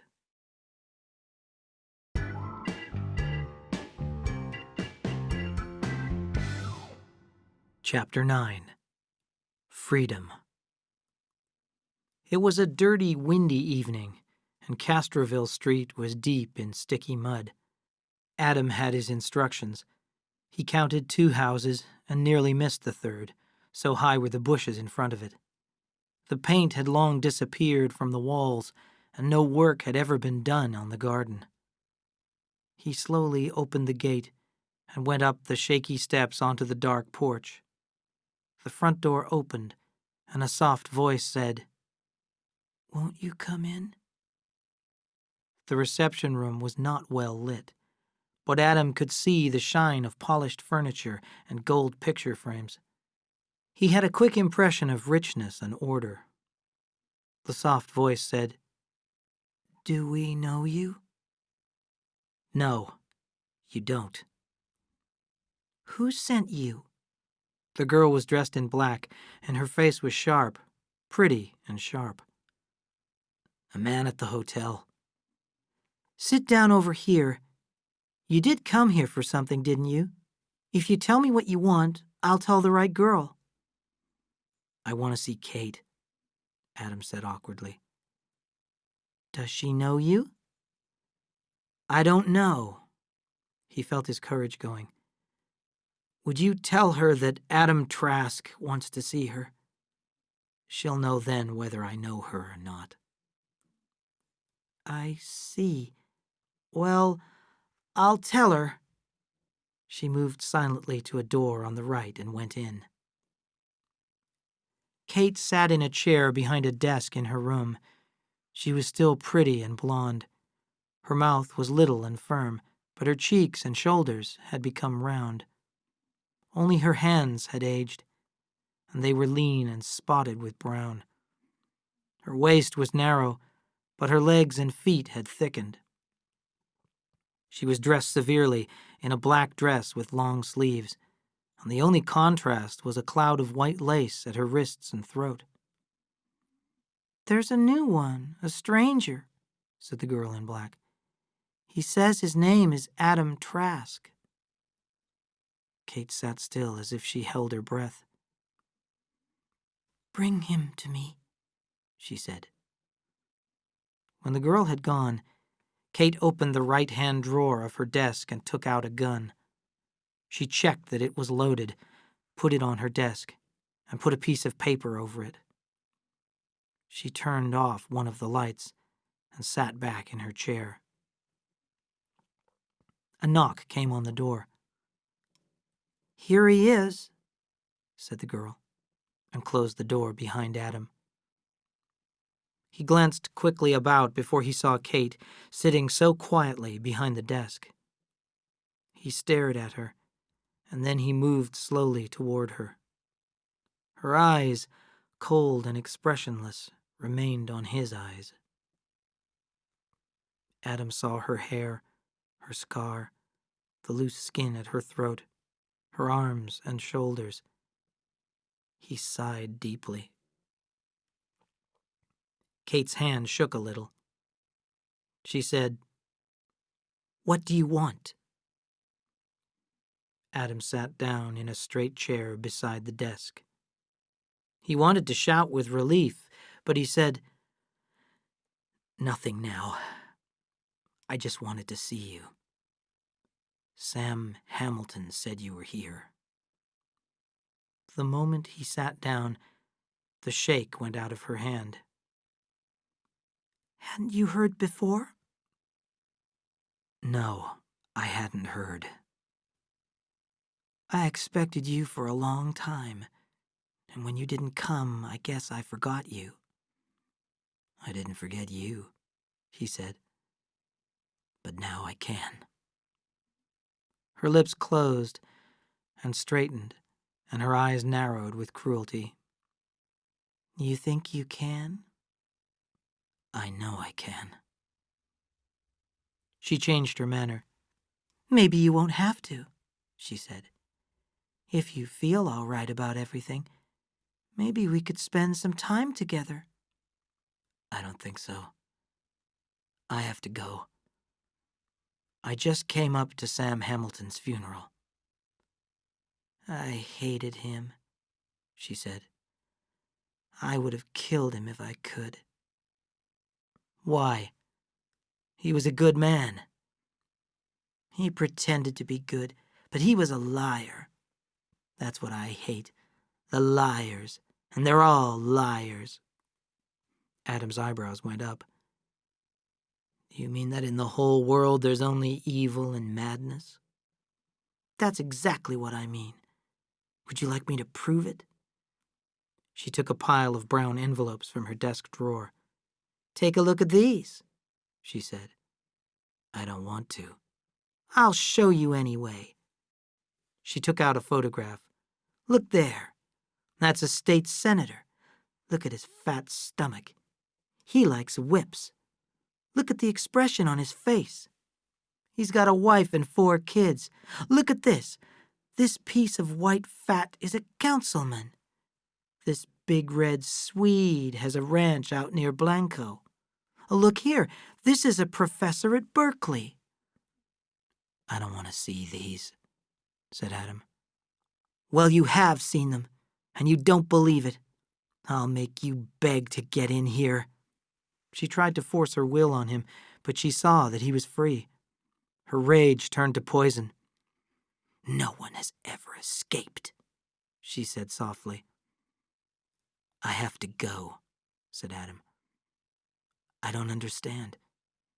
I know, but I can't believe. But no, it can't be a bad dream. No. Because I remember you are the mother of my sons. You haven't asked me about them. Kate smiled cruelly. Your sons? I am the mother. But how do you know you are the father? Adam's mouth dropped open. Kathy, what do you mean? My name is Kate, she said. Listen, my darling, and remember. How many times did I let you come near enough to me to have children? Once. You were hurt, he said. You were terribly hurt. She smiled at him sweetly. I wasn't too hurt for your brother.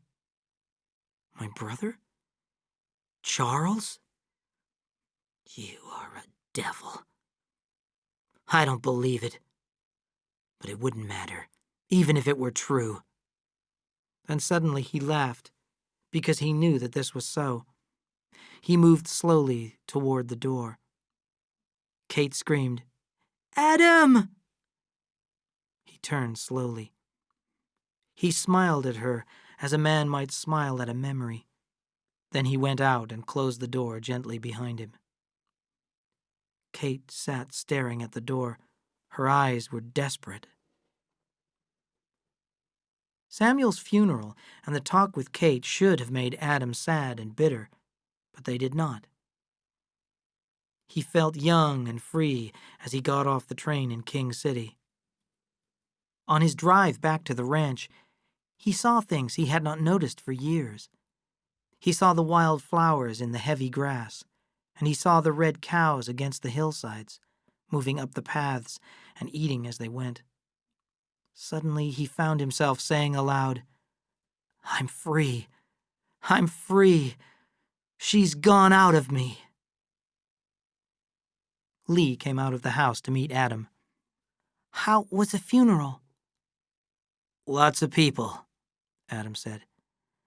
He had lots of friends. Everything all right here? He noticed that Lee was staring at him. Put the horse away, Lee, and then come in and make some tea. I want to talk to you. Adam stirred his tea and watched the sugar disappear.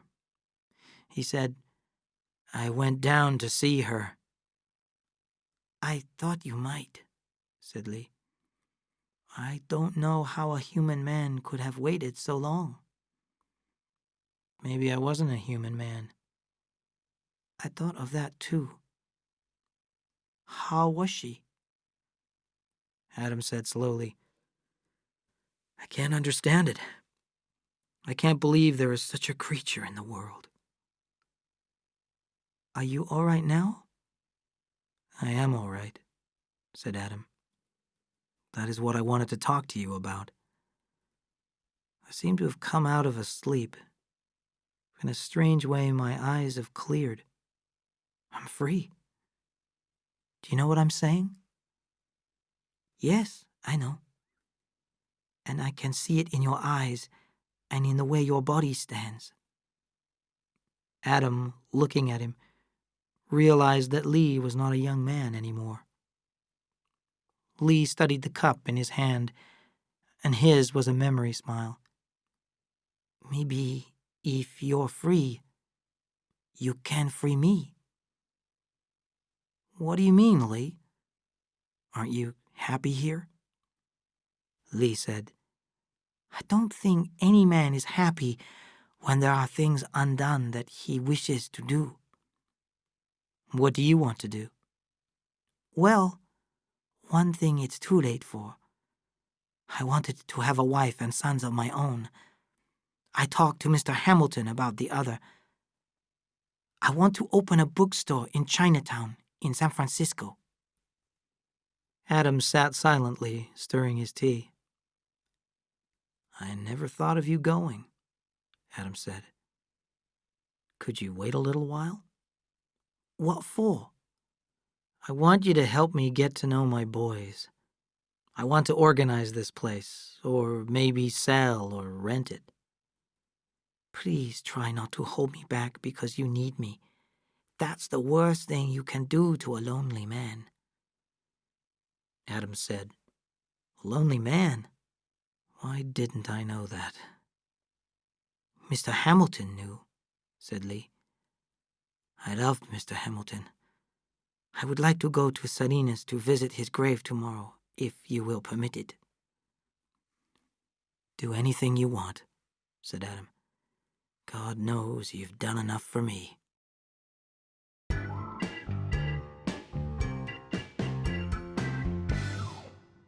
Chapter 10. Truth and Lies. That year the rains had come so gently that the Salinas River did not overflow. A narrow stream twisted from one side to the other of its broad bed of gray sand, and the water was clear and pleasant. It was very warm for March, and the wind blew steadily from the south and turned up the silver undersides of the leaves. Cal and Aaron climbed up out of the river bottom to the level land. "We ought to start back," said Aaron. "Maybe Father's back by now." Aaron's eyes were very wide, and he had a beautiful, soft mouth. The width between his blue eyes gave him an expression of innocence. His hair was fine and golden. The sun seemed to light up the top of his head. Cal looked more like Adam. His hair was dark brown. He was bigger than his brother, bigger of bone, heavier in the shoulder, and his jaw had the squareness of Adam's jaw. Cal's eyes were brown and watchful, and sometimes they looked black. They walked along in silence for a time, and then Cal said, "All this is our land, all the way over to the river." "It's Father's." "Yes, but when he dies, it's going to be ours." This was a new thought to Aaron. "What do you mean, when he dies?" "Everybody dies," said Cal. "I know that." Aaron wanted to think of something else. Cal said, "I know a secret. Where do you think our mother is?" "She's dead." "No, she isn't. She ran away. I heard some men talking." "I don't believe it," said Aaron. "They were liars. Father said she was in heaven." Cal said quietly, "Pretty soon I'm going to run away and find her. I'll bring her back." "Don't you think she's in heaven?" And when Cal did not answer, "Why would she want to run away?" "Maybe because she didn't like us." Through his gathering tears, Aaron could see his brother's eyes, hard and reasonable. There were no tears in Cal's eyes. Cal felt pleasantly excited. He had found a secret tool to use for any purpose he needed. He studied Aaron, saw his trembling lips, but he noticed in time the narrowed eyes. Aaron would cry, but sometimes, pushed to tears, Aaron would fight too. And when Aaron cried and fought at the same time, he was dangerous. Nothing could hurt him, and nothing could stop him. Cal put his new tool away. He could bring it out any time, and he knew it was the sharpest weapon he had found. He would inspect it at his leisure and judge when and how much to use it. He made his decision almost too late. Aaron leaped at him and hit him in the face with his open hand. Cal jumped back and cried, "I was just joking. Honest, Aaron, it was only a joke." Aaron stopped. Pain and puzzlement were on his face. "I don't like that joke," he said. Cal came close to him and put his arm around him and kissed him on the cheek. "I won't do it anymore," he said. The boys walked silently for a while. Aaron said, "Did you really hear those men?" "Maybe I only thought I did," Cal said quickly. The twins came in sight of the ranch buildings in time to see Lee leading a strange horse and carriage toward the barn. "Who's here?" said Cal. "Just some people going by," said Lee. "They were looking for the Long Ranch. Your father's back from Salinas. You'd better go in." The two looked down shyly as they entered the living room. There was a man in city clothes and a woman in the fanciest clothes they had ever seen. Her coat and hat lay on a chair beside her, and she seemed to the boys to be entirely dressed in black silk and lace. But that was not all. Beside the woman sat a girl, a little younger maybe than the twins, but not much. She wore a wide blue sun hat with lace around the front and a flowery dress. The boys could not see her face because of the sun hat, but her hands were folded in her lap, and it was easy to see the little gold ring she wore on her third finger. "These are my boys," their father said. "They're twins. That's Aaron, and this is Caleb. Boys, shake hands with our guests, Mr. and Mrs. Bacon and their daughter Abra." Aaron shyly held out his hand to the little girl with the hidden face, but nothing happened. Her hand was held out, but it did not move towards his. There was a long silence. Then he heard his brother laugh. Aaron reached out and grabbed her hand and pumped it up and down 3 times. It was as soft as a handful of flowers. He felt a pleasure that burned him. "Children, go outside and play," Mrs. Bacon said. Abra and Cal and Aaron went out and stood side by side on the small covered porch. Cal demanded, "How old are you?" 10, almost 11. "Oh," said Cal. "We're 11, almost 12. Abra pushed her sun hat back. She was pretty, with long dark hair. One day her nose would be sweet and turned up, where now it was still like a button. But 2 features would be with her always. Her chin was firm, and her mouth was as sweet as a flower, very wide and pink. Her green eyes were intelligent and completely fearless. "You can come here and play if you like," said Cal boldly.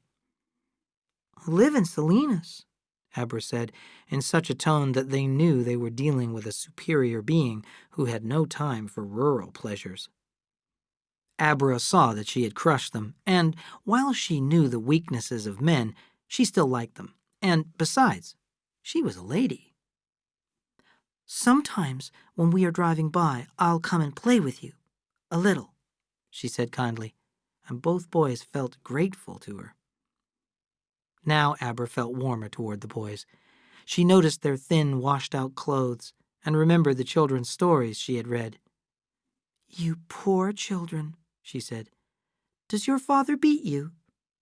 They shook their heads. They were interested, but puzzled. "Is your mother mean to you?" "We don't have a mother," said Aaron. "Our mother's dead." His words destroyed the story she was writing, but immediately supplied her with another. "Little motherless orphans," she said sweetly. "I'll be your mother. I'll hold you in my arms and tell you stories." "We're too big," said Cal. "You'd fall over." Abra turned away from his cruelty.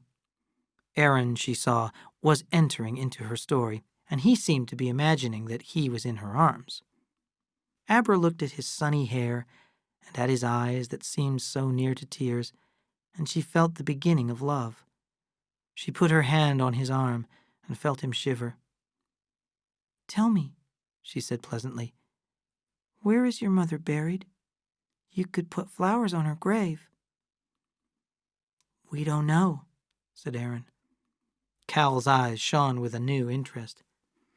"I'll ask our father where it is so we can take flowers," he said. He was already planning his revenge on Aaron because Abra liked his brother better. At that moment, Lee came out leading the Bacon's horse and carriage. Mrs. Bacon called, "Hurry, Abra, we're going." Lee and Adam and the twins watched them until they were out of sight.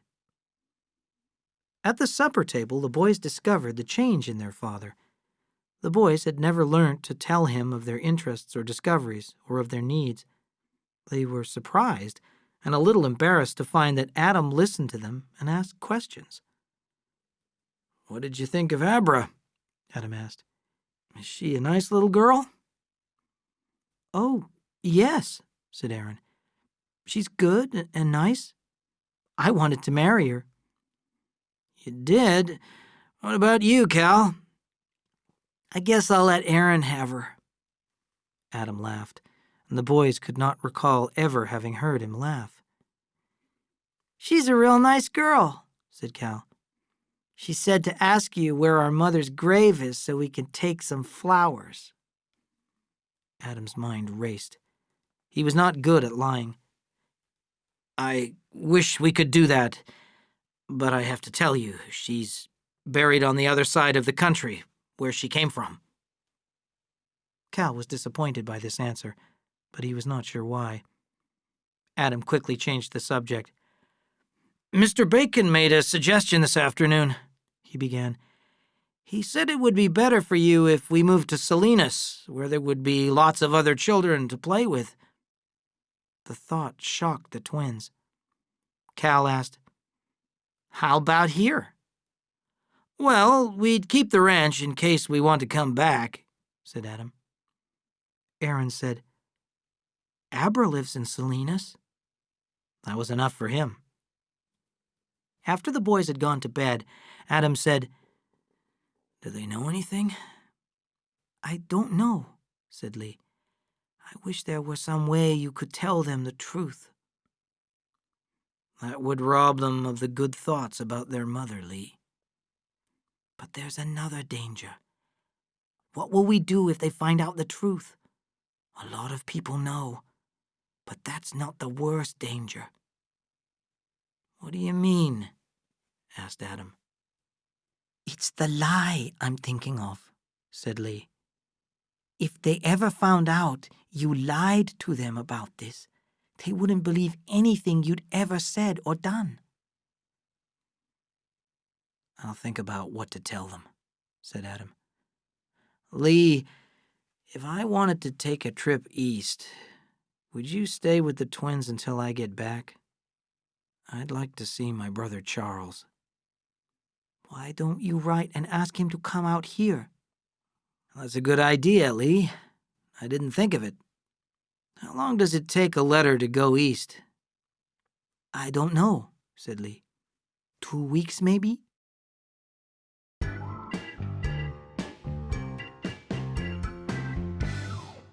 Chapter 11. Bad News, Good News.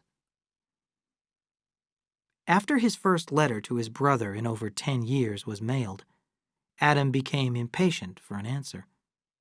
When it finally came, the left-hand corner of the envelope had printed on it Bellows and Harvey, attorneys at law, and their address was Adam's hometown in Connecticut. He read the letter very slowly, then took a deep, full breath and released it slowly. "My brother Charles is dead," he said. I'm sorry, said Lee.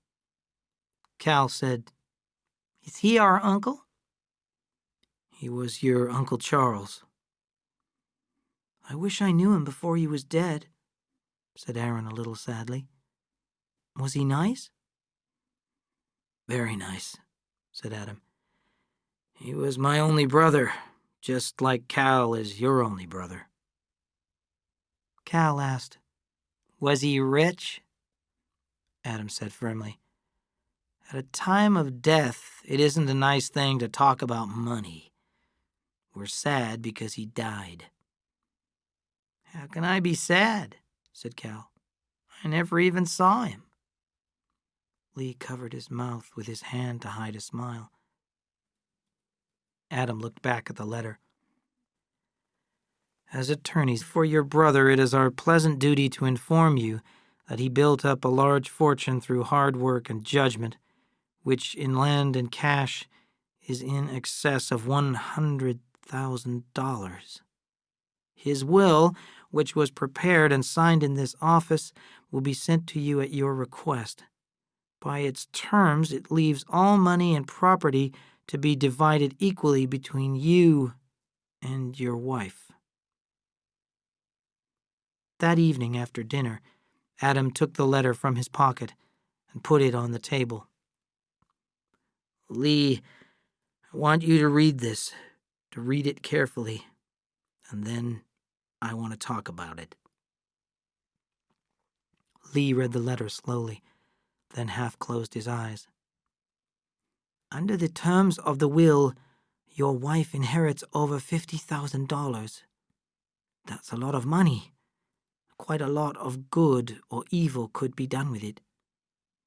Would your brother, if he knew where she is and what she is doing, want her to have the money?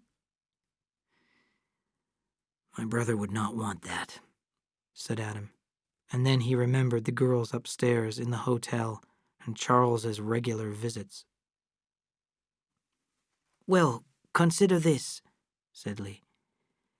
She couldn't claim the money without your help, but maybe she'd do something good with it. Adam shivered as he thought of the brown envelopes in Kate's desk. "No, she wouldn't," he said. "She said she could destroy the reputations of many men in Salinas. I don't know what to do. I'll have to give it a lot of thought." You don't have any choice, do you? Said Lee. You'll do what you were taught to do when you were young.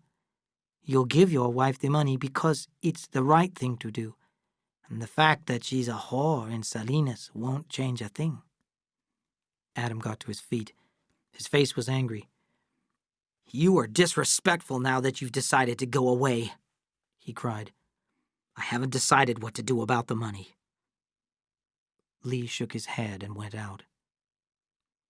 Cal crept quietly down the dark hall and into the bedroom where his brother was sleeping.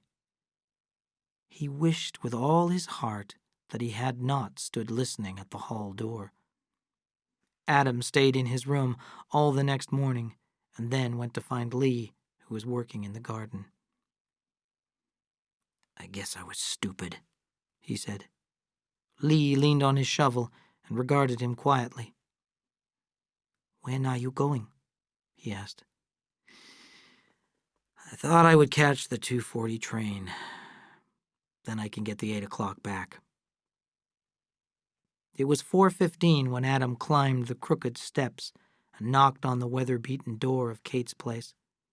Kate sat at the end of the dining room table with an account book open before her. Her dress was severe, and she rolled a yellow pencil restlessly in her fingers. She looked coldly at Adam as he stood in the doorway. "What do you want now?" she asked. Adam did not reply. He walked to the table and laid the letter in front of her. Kate read the letter quickly. "What do you want me to do about it?" Adam pointed to the address on the letter. "Why don't you write down the address and get in touch with them yourself?" "What have you told them about me?" "Nothing," said Adam. I wrote to Charles and said you were living in another town, nothing more. He was dead when the letter got there. The letter went to the lawyers. You can't say we've been divorced. We haven't been. I don't intend to. Give me $45,000 in cash and you can keep the rest. No, What do you mean, no? You can't bargain. I'm not bargaining. You have the letter and you can do what you want. Adam, you're a fool. If you'd kept your mouth shut, nobody would ever have known I was alive. I know that. You know it? Did you think I'd be afraid to claim the money? Adam said patiently, I don't care what you do. She smiled coldly at him. You don't, huh? There's a permanent order in the sheriff's office, left there by the old sheriff, that if ever I use your name or admit I'm your wife, I'll get sent out of the county and the state. Aren't you tempted to get me sent away and take all the money? I brought you the letter, Adam said. And I want to know why, she said. I don't know what the trick is, but I'm going to find out. I'm not interested in what you think or what you think of me, said Adam. Charles left you the money in his will, and he wanted you to have it. It isn't mine. I'll find the trick. I'll find it, Adam said. I guess you can't understand it. There are so many things I don't understand. I don't understand how you could shoot me and abandon our sons. I don't understand how you or anyone else could live like this. He stood up and walked toward the door. You're changed, Mr. Mouse, she called after him. Have you got a woman at last? Adam stopped and turned, and his eyes were thoughtful. I just said I didn't understand you, he said slowly. Just now it came to me what you don't understand. You know about the ugliness in people. You showed me the pictures, but you don't know the rest. Adam went on, astonished at his own thoughts. You don't believe I brought you the letter because I don't want your money. You don't believe I loved you. Kate laughed loudly at him. What a sweet dreamer is Mr. Mouse. Tell me how to live my life, Mr. Mouse. No, I won't, because I know there's a part of you missing. Some men can't see the color green, but they may never know they can't. I wonder if you ever feel that something invisible is all around you. It would be terrible if you knew it was there and couldn't see it or feel it. Kate pushed back her chair and stood up. She hid her tightly closed fists in the folds of her skirt and tried to keep the anger out of her voice. If there are things I can't see, don't you think they're dreams manufactured in your own sick mind? No, I don't, said Adam. No, I don't. And I don't think you do either. He turned and went out and closed the door behind him. Kate sat down and stared at the closed door. She was not aware that her fists beat softly on the white tablecloth, but she did know that the square white door was softened by tears, and that her body shook with something that felt like rage and also felt like sorrow.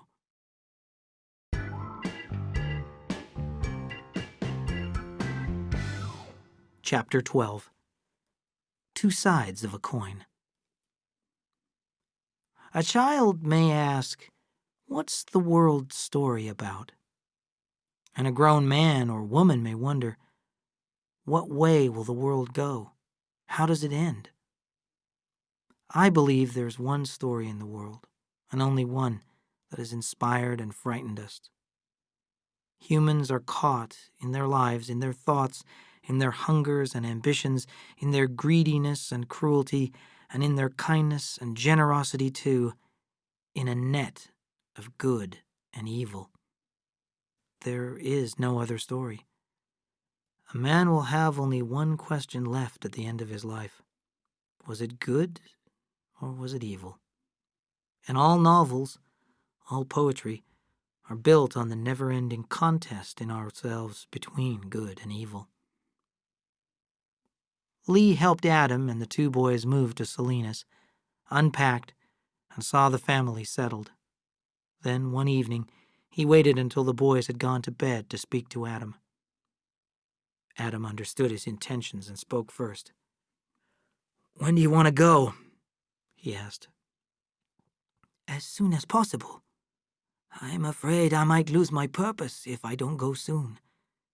Maybe I'd better go tomorrow." 6 days later, Lee came back on the 10:40 train and let himself in with his own key. Adam was in the kitchen cleaning a burnt black frying pan. "Lee," he cried, "is anything the matter? What happened to you?" "Nothing happened to me," said Lee. "I got lonely, that's all. Isn't that enough?" "How about your bookstore?"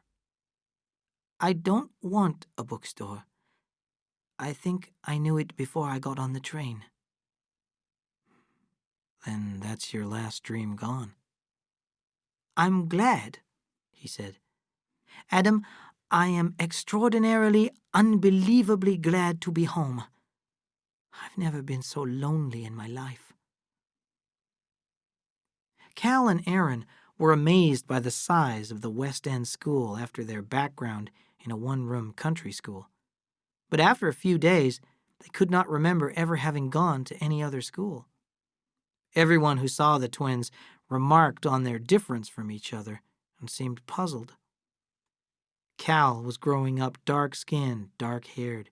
He was quick and sure and secretive. Even though he may have tried, he could not hide his cleverness. No one liked Cal very much, but everyone feared and respected him. Although he had no friends, he took up a position of leadership in the schoolyard. Aaron was loved by all. He seemed shy and delicate.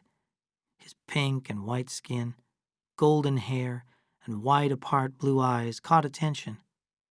In the schoolyard, his prettiness caused some difficulty until the boys discovered that he was a completely fearless fighter, particularly when crying. On the first day of school, Aaron followed Abra to the white gate of her yard. "What do you want?" she said. "I guess it will be a long time before we can get married," Aaron said. "Not so long," Abra said. Aaron followed her as she walked to the end of the street and turned into a field.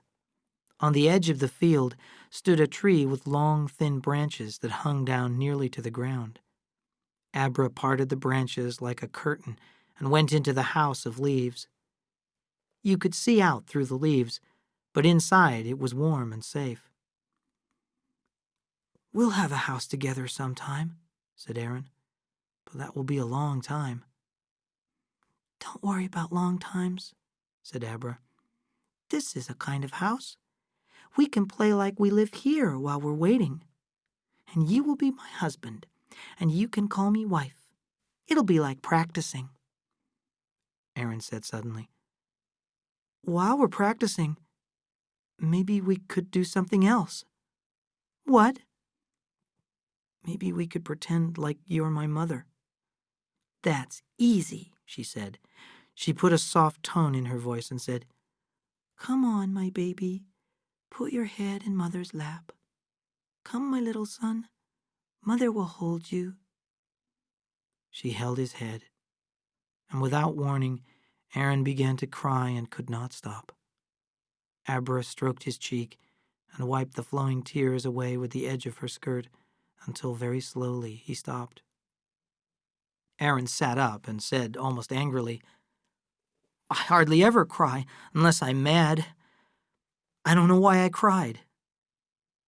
The sun was gone behind the trees. "Come on, hurry. I bet my father's looking for me."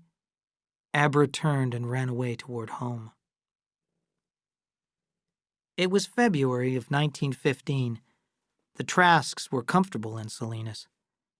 Lee, after he had given up his dream of opening a bookstore, built a home for himself. He bought a bed and a desk and unpacked his books, put a soft carpet on the floor and pictures on the walls. He placed a big armchair under the best reading lamp he could find. Lee also spent Adam's money, and Adam gave him no opposition. A gas stove came into the house, and electric wires, and a telephone. He bought new carpets, a gas water heater, and a large icebox. In a short time, there was hardly a more comfortable house in Salinas. The new icebox fascinated Adam. He bought a textbook on refrigeration and began to study it. He visited the ice factory that made ice for the few houses in Salinas that had ice boxes and for the places that sold ice cream. The truth was that Adam needed work. He came out of his long sleep needing to do something. Adam was walking back from the ice factory when he saw Will Hamilton. "I'd like to talk to you about an idea I had," he said. "You might give me an opinion. You're a businessman." "Of course," said Will. "Anything I can do?" "The whole country's changing," Adam said. "People aren't going to live the way they used to. Do you know where the biggest market for oranges in the winter is?" "No. Where?" "New York City. Now, in the cold parts of the winter, don't you think people want fresh vegetables in the winter, like peas and lettuce and tomatoes? In a big part of the country, they don't have those things for months and months. And right here in the Salinas Valley, we can raise them all year." "So what's your idea?" "I was thinking of buying the ice factory here in Salinas. Then I could pack lettuce in ice to keep it fresh and ship it to the East Coast by rail." "That will cost a lot of money." "I have quite a lot of money." "Stop right there, Adam," said Will. "Forget your idea. People in the East aren't used to vegetables in the winter. They wouldn't buy them. Your train could get stuck on a sidetrack and you'd lose everything. The market is controlled. I know you don't want my advice, but leave refrigeration alone. The war in Europe is going to go on a long time, and when there's a war, there are going to be hungry people. If you plant beans on your bottom land, your boys won't have to worry about the future. Beans are up to 3 cents now. If we went into the war, I wouldn't be surprised if they went up to 10 cents. Will went away feeling good. He knew that he had given good advice. "How about the ice factory?" said Lee. "I think I'll buy it." "You might plant some beans, too." Later in the year, Adam made his great try, and it was a sensation in a year of sensations, both locally and internationally. As he got ready, businessmen spoke of him as far-seeing, forward-looking, progress-minded. The 6 cars full of lettuce packed in ice were decorated with big signs which said Salinas Valley Lettuce, but no one wanted to invest in the project. The idea looked good. The lettuce would be sold to agents in New York at a fine price. If it was a success, many businessmen would put money in. Even Will Hamilton wondered whether he had not been wrong with his advice. If the series of events had been planned by an all-powerful and unforgiving enemy, it could not have had more effect. As the train came into Sacramento, a snowslide closed the Sierras for 2 days, and the 6 cars stood on a sidetrack while their ice melted. On the 3rd day, the train crossed the mountains, and that was the time for unusually warm weather throughout the Middle West. In Chicago, there was a confusion of orders. No one's fault, just one of those things that happen. And Adam's 6 cars of lettuce stood in the yard for 6 more days. What arrived in New York was 6 carloads of terrible mess, and it cost a lot just to get rid of it. Adam read the telegram from the agents and settled back in his chair with a strange smile. Cal and Aaron heard the reaction in Salinas. Adam was a fool. It took experience to be a businessman. People who inherited their money always got into trouble. The twins felt Adam's failure very deeply. They were 15 years old, and they had known so long that they were sons of a wealthy man that the feeling was hard to lose. And the high school group cruelly began to refer to the boys as Aaron and Cal Lettuce, or simply Lettuce Head. Aaron still had Abra to comfort him, but Cal was alone. For a very short time, he tried to join them, but they did not want him. He was jealous and tried to attract the girl to himself and failed. Cal felt restless and began to walk the streets late at night. On his walks, he often recalled the conversation between Lee and Adam he had heard on the ranch. He knew that his mother was not dead, and he wanted to dig out the truth. One night, Cal ran into Rabbit Holman, who lived near the ranch. He had sold a piece of his land at a fine price, and he was celebrating in Salinas by getting drunk. He drank whiskey from a bottle as they walked along together, and soon he had forgotten not only who Cal was, but also how old he was. And he said, "Harry, I'll tell you what we'll do. We'll go to Kate's place. You remember who Kate is, don't you? She's Adam Trask's wife, the mother of those twins. I'll never forget the time she shot him in the shoulder and ran off." They went through the dusty yard and up on the unpainted porch. The guard at the door did not look closely at Cal as they joined the nervous waiting men.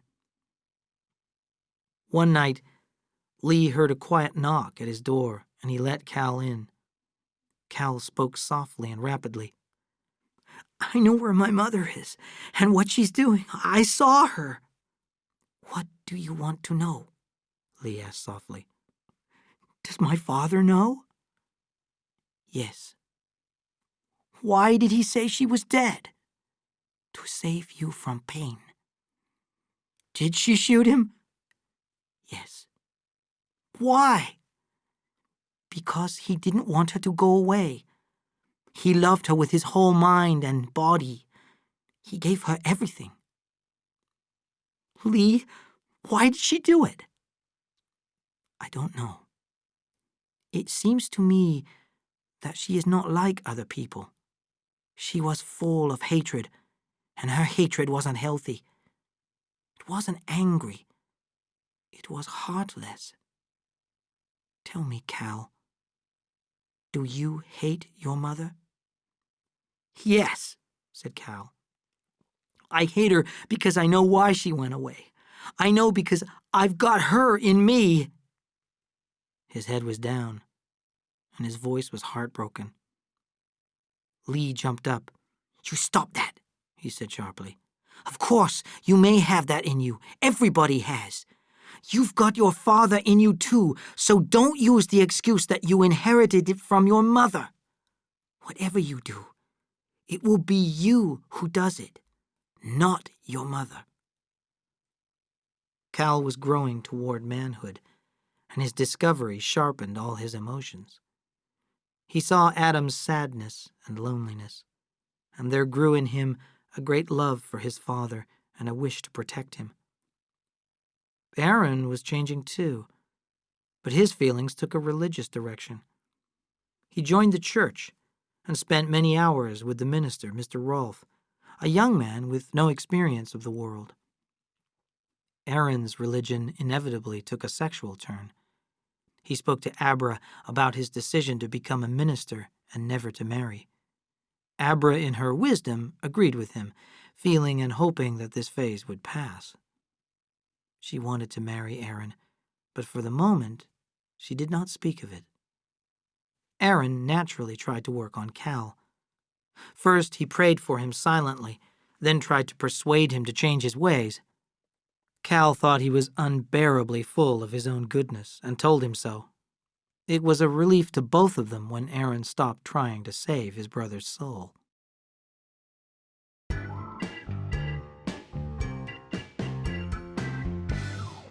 Chapter 13. Sons and Brothers. Cal gave himself the task of learning all he could about Kate so that he could protect his father. He reasoned that what she could do before, she could do again. A known enemy is less dangerous, less able to surprise. Sometimes in the afternoon, he lay hidden in the tall grass across the street, watching Kate's place. He found that she came out every Monday at 1:30. One Monday, she turned in at her gate as usual. Cal waited a moment, then walked past the house. Kate was waiting in the yard. She said to him coldly, "This isn't the first time you've followed me. What do you want?" Cal froze in his steps and stared at her, and he realized that Erin had the same wide-apart blue eyes and the same color of hair. He lowered his head. "Nothing, ma'am." "You won't tell me, will you?" Cal heard his own speech with amazement. "You're my mother, and I wanted to see what you're like." "What? What is this? Who are you?" "I'm Cal Trask." She looked at him closely, and a faintly remembered picture of Charles leaped into her mind.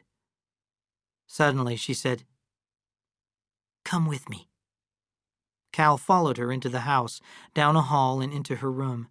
Then she opened a new door cut in the wall at the end of her room and went into a box of a room with no windows and no decorations. Its walls were painted a dark gray, and there was a solid gray carpet on the floor. The only furniture was a huge armchair and a covered floor lamp that gave out a weak circle of light. "Come in and bring that chair with you," she said. "Close the door." Kate sat down in the armchair and carefully removed her gloves. The fingers of both hands were bandaged. "Don't stare," she said angrily. "It's arthritis." "Oh, so you want to see, do you?" She unwrapped the bandage from her right hand and held her crooked fingers under the low light. "There, look," she cried out in pain as she wrapped the bandage loosely. "You'll probably get it. My grandmother had it, and my mother was just beginning to get it." She stopped. The room was very silent. "I saw you looking at this room," she went on. "The light hurts my eyes. I come here to rest." She settled back in her chair. "How's your father?" "I don't want to talk about him." "Oh, no? You like him then?" "I love him," said Cal. "Why'd you shoot my father and run away from us?" Kate looked at him, and her eyes were cold and shallow. "Because he tried to stop me from going. When I was hurt, all broken up, he took me in and he looked after me, cooked for me. He tried to tie me down by making me grateful. But nobody can hold me. I waited until I was strong, and then I broke out." A kind of realization came over her. "Maybe you're like me. Why wouldn't you be?" Cal shook his head. "I'm going," he said happily. "What Lee said is true. I was afraid I had you in me." "You have," said Kate. "No, I haven't. I'm my own person. If I'm mean, it's my own meanness, and I don't think the light hurts your eyes. I think you're afraid." "Get out," she cried. "Go on, get out." "I'm going." He walked to the door. "I don't hate you," he said, "but I'm glad you're afraid." He went out and banged the door behind him. Kate sat back in her chair and thought suddenly of the only person who had ever made her feel this fear and hatred. It was Samuel Hamilton, with his white beard and his laughing eyes that looked underneath her skin. Cal's words kept repeating themselves over and over in her head. "I think you're afraid." With her bandaged hand, She pulled out a fine chain which hung around her neck inside her dress. On the chain were 2 safe deposit box keys, a gold watch with "To C with all my heart" from A on the back, and a little steel tube with a ring on the top. Very carefully, she unscrewed the top from the tube and shook out a capsule.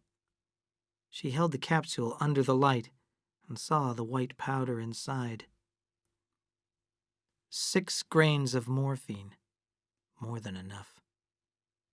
Very gently, she slid the capsule into its tube, screwed on the cap, and dropped the chain inside her dress. The nation moved little by little toward war. Business improved, and prices began to rise. Little groups of British purchasing agents traveled around the country in their uniforms, buying food and cloth and metals and chemicals. One of the things they bought was beans, because beans are easy to transport, and they do not spoil, and a man can live on them. Beans were 12.5 cents a pound, and hard to find. And farmers wished they had not agreed to sell their beans for 5 cents a pound 6 months ago. Cal walked to school with Aaron. "How would you like to leave school and go back to the ranch?" said Cal. "What for?" "We can make some money for Father." "I'm going to college. I wish I could go now. Everybody is laughing at us because of the lettuce. I want to get out of town, but I don't know if there's enough money for college." Cal said, "If you worked hard, you could take entrance examinations next summer and go in the fall." Aaron swung around. "I couldn't do it." "I think you could," said Cal. "Mr. Rolfe could help you." Cal thought for a moment. "Tell you what, I'm going to try and make some money. If you pass your examinations a year early, I'll help you through college." "You will?" "I'll go and see the principal right away." After supper that night, Cal said, "Father, would you mind if I went down to the ranch Friday afternoon?" Adam turned in his chair. "What for?" "I just want to see. Just want to look around." "Thinking seriously of going into farming?" asked Lee. "I might, if you'd let me take it over. I'd farm it, Father." "Oh, we'll see," said Adam. "You might want to go to college." When Cal started for the front door, Lee followed and walked out with him. "Cal," he called, "I've got $5,000 if you ever need it." "Why would I need it?" "I don't know," said Lee. One Saturday morning, Cal came into Will Hamilton's office in his car showroom. Seeing Will's puzzled look, he said, "I'm Cal Trask." "Oh, sure. You're getting to be a big boy. I suppose you'll be going into business soon." "Yes, sir. I thought I might run the ranch when I get out of high school." "Oh, there's no money in that," said Will. "Farmers don't make money. It's the man who buys from him and sells." "Would you give me some advice?" Cal asked. Will felt pleased. He looked at the dark-faced boy, and he liked him. "If I can, I'll be glad to. What do you want to know?" Cal said, "I want to make a lot of money. I want you to tell me how." "Everybody wants that," Will said. "What do you mean by a lot of money?" $20,000 or $30,000? Will smiled kindly. "Can you tell me why you want to make so much?" My father lost a lot of money. I want to make enough money to give him back what he lost." Will looked at him in surprise. "Why?" "Because I love him." Will felt a sudden warmth toward this boy. Will understood him, felt him, sensed him, recognized him. This was the son he should have had, or the brother. "Listen, you have a brother. Does your father like him better than you?" "Everybody loves Aaron," said Cal calmly. "One more question," he said, "and I won't mind if you don't answer it. Is it possible that you're trying to buy your father's love?" Yes, sir, it is. That's all I want to ask, said Will. He looked straight ahead. Cal, do you want to be partners with me?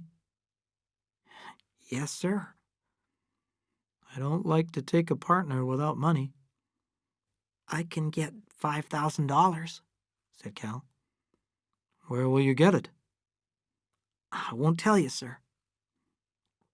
Will shook his head and laughed. I believe you. Now I want you to listen. We're going to be in this war any time. Do you know the present price of beans? I'm not sure. I think around 3.5 cents a pound. Right. But you don't want to farm. You're too smart. The man who rented your father's farm is called Rantani. He's a good farmer. If we offer him 5 cents a pound and give him a seed loan, he'll plant beans. So will every other farmer around here. Cal said, What are we going to do with 5-cent beans in a 3-cent market? Will said, Are we partners? Yes, sir. They shook hands seriously. I have a contact with the British Purchasing Agency, Will said. I bet we can sell all the dried beans we can find at 10 cents a pound or more. Now, would you like to go up to the old place and talk to Rantani? Yes, sir, said Cal. One late summer day, when Lee came back from the market, he found Adam leaning back in his chair and smiling at the ceiling. Today I met Mr. Kilkenny from the high school. Do you know what Aaron is doing? No, said Lee. He's covered all next year's work. He's going to take examinations for college and save a year. What do you think of that? Remarkable, said Lee. But why does he want to save a year? Because he's ambitious, said Adam. I didn't know anything about it. I'm proud of him, Lee. I wish Cal had some ambition. Maybe he has, said Lee. Maybe he has some kind of a secret, too. Just think, said Adam. When Aaron tells us we ought to have a present for him. A gold watch? Said Lee. That's right. I'm going to get one and have it ready. Adam waited impatiently for Aaron to bring news of his examinations. The gold watch lay in his drawer, and Lee had his instructions. On the evening of the day of the announcement, he would cook a turkey and bake a cake. One evening, Cal came in and asked Adam, "Where's Aaron?" His teacher asked him to have dinner with him, said Adam. "I guess they want to celebrate," said Cal. Celebrate? The exams. Didn't he tell you? He passed them. When Aaron came home, Lee was waiting for him on the porch. "Sit down. I want to talk to you. Why didn't you tell your father you passed the tests?" "He wouldn't understand." "Aaron, can't you tell me what's the matter with you? You always used to." Suddenly, Aaron broke down. "I want to go away. I don't belong here. I wish we hadn't ever come here." Lee put his arm around his shoulder to comfort him. "You're growing up," he said. "Maybe that's it. Wait a little while, and it will be over. Go to bed now, and in the morning get up early, and tell your father about the tests. Make it exciting. He's lonelier than you are because he has no lovely future to dream about. And Aaron, your father left a present on your pillow." Kate was feeling better. The new medicine seemed to be doing her some good. Her hands were less painful, and she had had a good night's sleep, the first in a long time. The difference in her rested face was amazing. She looked 10 years younger. As she looked in the mirror, her thoughts jumped to that other face so like hers. What was his name? Alec? She laughed. Mother of 2 sons, and she looked like one. And if anyone had seen her with the blonde one, could they have any doubt? But what would Aaron, that was his name. What would he do if he knew? His brother knew. Suddenly, she knew that she did not want Aaron to know about her. Maybe he could come to her when she started a new life in New York. She would take him to the theater, to the opera, and people would see them together and wonder at their loveliness and recognize that they were either brother and sister or mother and son.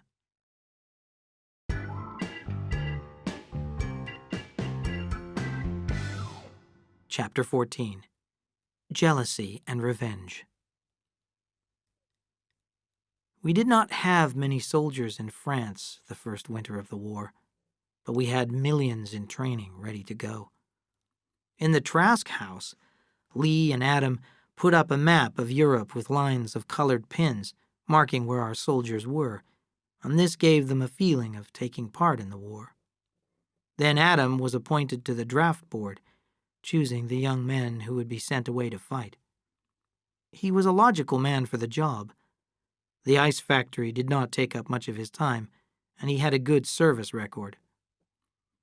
Adam worked hard and honestly and sadly. He knew that the young men he passed to the army were under sentence of death. And because he also knew he was weak, he was less likely to accept an excuse or a minor disability. Adam looked forward to Thanksgiving when Aaron would come home from college. Aaron was terribly homesick. He realized that he had made a mistake. He had decided that at Thanksgiving he would go home, and then he would be sure. Aaron tapped softly at his brother's bedroom door and went in. Cal sat at his desk working with tissue paper and red ribbon. He quickly covered it up as Aaron came in. Aaron smiled. "Presents?" "Yes," said Cal, but did not explain. Aaron sat on the bed. He was silent so long that Cal asked, "What's the matter? You got trouble?" "No, not trouble. I just wanted to talk to you. I don't want to go on at college." Cal looked up quickly. "You don't? Father will be disappointed. What do you want to do?" "I thought about taking over the ranch. Aber told me a long time ago that's what she'd like. I want to talk to Father about it tomorrow." Cal suddenly felt angry. Aaron was trying to take the day away from him. It was not Aaron's day. It was Cal's day. He had planned this day for himself, and he wouldn't give it up. Then he looked at his brother, at the light hair and the wide-apart eyes, and suddenly he knew why his father loved Aaron, knew it beyond doubt. He looked like her. Then he was bitterly ashamed. He thought, "It's just jealousy. I'm jealous." He asked himself, "Why am I giving this money to my father? Will Hamilton said it. I'm trying to buy his love. There's not one decent thing about me." Then a new voice came into his mind. "Just give it and forget it. Don't expect anything." When Aaron had gone back to his room, Cal uncovered his present. He counted the 15 new bills once more, then wrapped them up and hid them in a drawer under his shirts. But he could not sleep. He was excited and at the same time shy. He wished the day were over and the gift given. After the turkey dinner and dessert, they sat at the table and drank to each other's health. Adam said, "I guess we never have had such a good Thanksgiving." Cal reached in his jacket pocket, took out the red-ribboned package, and pushed it over in front of his father. "What's this?" Adam asked. "A present." Cal's eyes were full of joy. Adam unfolded the tissue paper and stared down at the money. He picked up the notes very slowly. "What is it?" Cal swallowed. I made it. To give to you. To make up for losing the lettuce." Adam raised his head slowly. "You made made it? How? Mr. Hamilton, we made it. On beans. We agreed to pay the farmers 5 cents, and then the price jumped. It's for you. $15,000. Cal caught a feeling of disaster in the air, and he felt sick. He heard his father say, "You'll have to give it back." Give it back? The British Purchasing Agency can't take it back. They're paying 12.5 cents for beans all over the country. Then give it back to the farmers you robbed. Robbed? Cal cried. We paid them 2 cents a pound more than the market price. We didn't rob them. His father took a long time to answer. "I send boys out," he said. "I sign my name and they go out, and some will die and some will lie helpless without arms or legs. Son, do you think I can make a profit on that?" I did it for you, Cal said. I wanted you to have the money to make up for your loss. "I don't want the money, Cal. I thank you for the thought, but I would have been happy if you could have given me, well, what your brother has. If you want to give me a present, give me a good life." Cal stood up suddenly, and his chair fell over. He ran from the room, holding his breath. Adam called after him, "Don't be angry, son." Adam and Lee left him alone. He thought he would cry, but he did not. He felt hate spread through his body, poisoning every nerve. Cal went out to find Aaron as he returned from walking Abra home. "I want you to come with me," Cal said. "I want to show you something." "What is it?" "It's a surprise, but you'll be interested."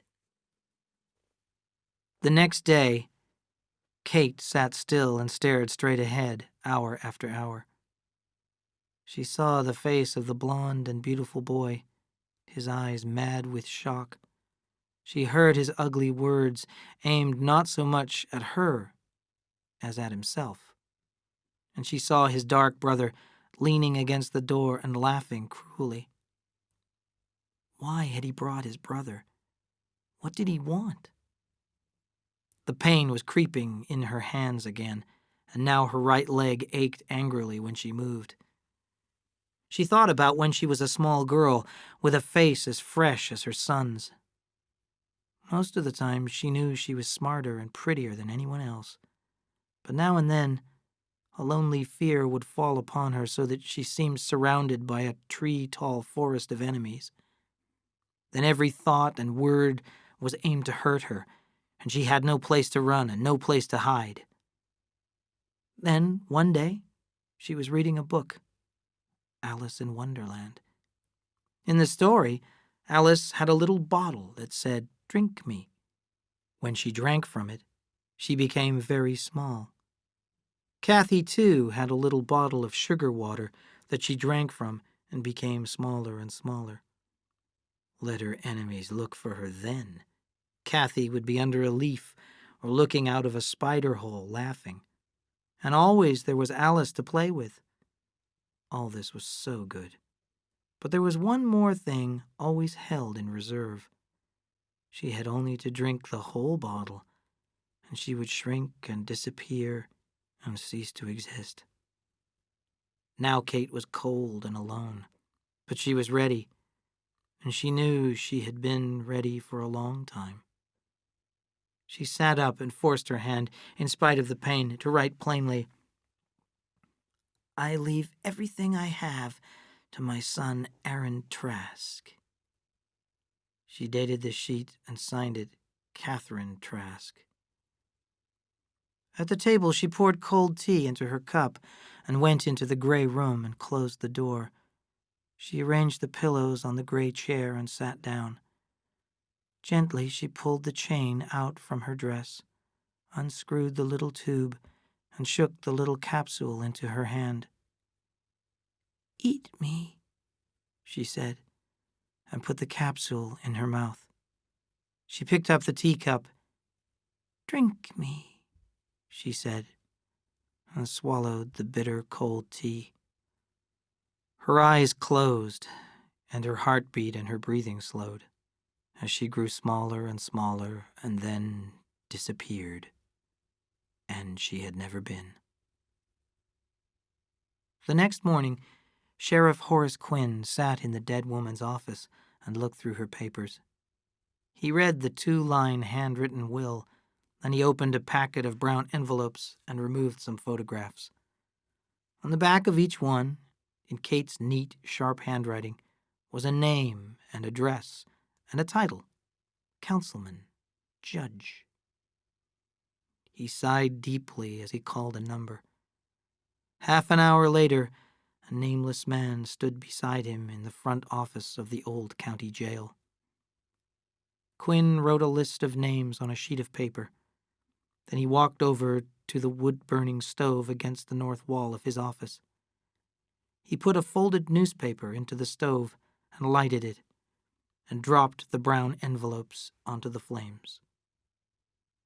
"She's dead now, so you're safe," he said. "These are the only copies, and the negatives were in there." "Thank you, Horace," said the visitor. Horace picked up the list from his desk. "Here's a list. Tell everyone on the list that I've burned the pictures." Later that afternoon, Sheriff Quinn climbed up the steps of the Trask house. Lee brought 2 cups of coffee into the living room and went out. Adam asked, "Is there anything wrong, Horace?"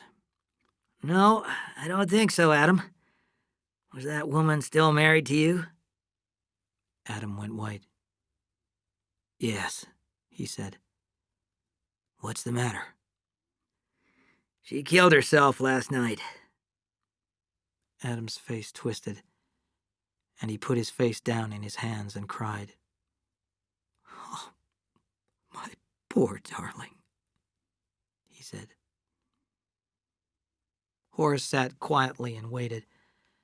After a time, he took the folded will from his pocket and held it out. "There's over $100,000 in her safe deposit boxes." Adam read the 2 lines and went right on staring at the paper and beyond it. "He doesn't know she's his mother." "You never told him?" "No. What should I do?" "I can only tell you what I'd do," Sheriff Quinn said. "I'd tell him everything. I'd even tell him why you didn't tell him before." "Lee," Adam called. "Tell Aaron I want him. He has come home, hasn't he?" "Not yet," said Lee. "Maybe he went back to school. I'll ask Cal." Cal's face was tired and closed and mean when he came in. Adam asked, "Where's your brother? He hasn't been home for 2 nights." "How do I know?" said Cal. "Am I supposed to look after him?" Adam's body shook as a tiny, sharp blue light flashed at the back of his eyes. He said thickly, "Maybe he went back to college." Sheriff Quinn stood up. "You get a rest, Adam. You've had a shock." In his room, Cal sat at his desk, holding his aching head. Cal had never drunk before, and had never needed to.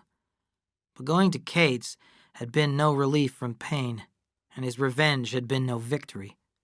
Coming out of Kate's, he had touched his tearful brother, and Aaron had cut him down with a fist like a whip. Aaron had stood over him in the dark, and then suddenly turned and ran, screaming like a broken-hearted child. Cal drank all night. Then he was back in his room. His guilt struck him, and he had no weapon to fight it off. A feeling of worry for Aaron rose in him because Aaron could not take care of himself. Cal knew he had to find him and bring him back, even if he sacrificed himself.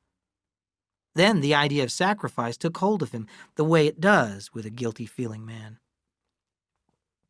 Cal took out a flat package from under his handkerchiefs in the drawer. He looked around the room and brought a small dish to his desk. He folded one of the bills in the middle and lighted it with a match.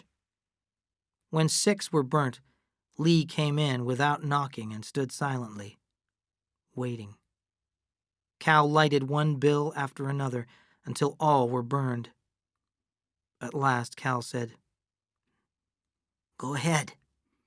You want to talk to me? Go ahead." "Where's Aaron?" asked Lee. "I don't know. He ran away." Then Cal cried, "Why did I do it?" "Don't make it complicated," Lee said. "You were mad at him because your father hurt your feelings. You were just mean. I guess that's what I wonder. Why I'm mean. Lee, I don't want to be mean." "Just a second," said Lee. "I thought I heard your father come in. Cal, he doesn't look well. He looks like he's in shock. Oh, I forgot. You don't know. Your mother killed herself last night." Cal said, "Did she? I hope it hurt." And then, "No, I don't want to say that. I don't want to think like that." Lee found Adam leaning against the wall, his hat low over his eyes. Lee helped him into the living room, and he fell heavily into his chair. His eyes were strange, and his speech had the sound of a dream talker, slow and coming from a distance. He put his hand into his pocket and slowly brought out a yellow government postcard. "Lee, I guess I'll have to get glasses. Can't read it. Letters jump around. You read it." And Lee read, "Dear Father, I'm in the army. I told them I was 18. I'll be all right. Don't worry about me, Aaron."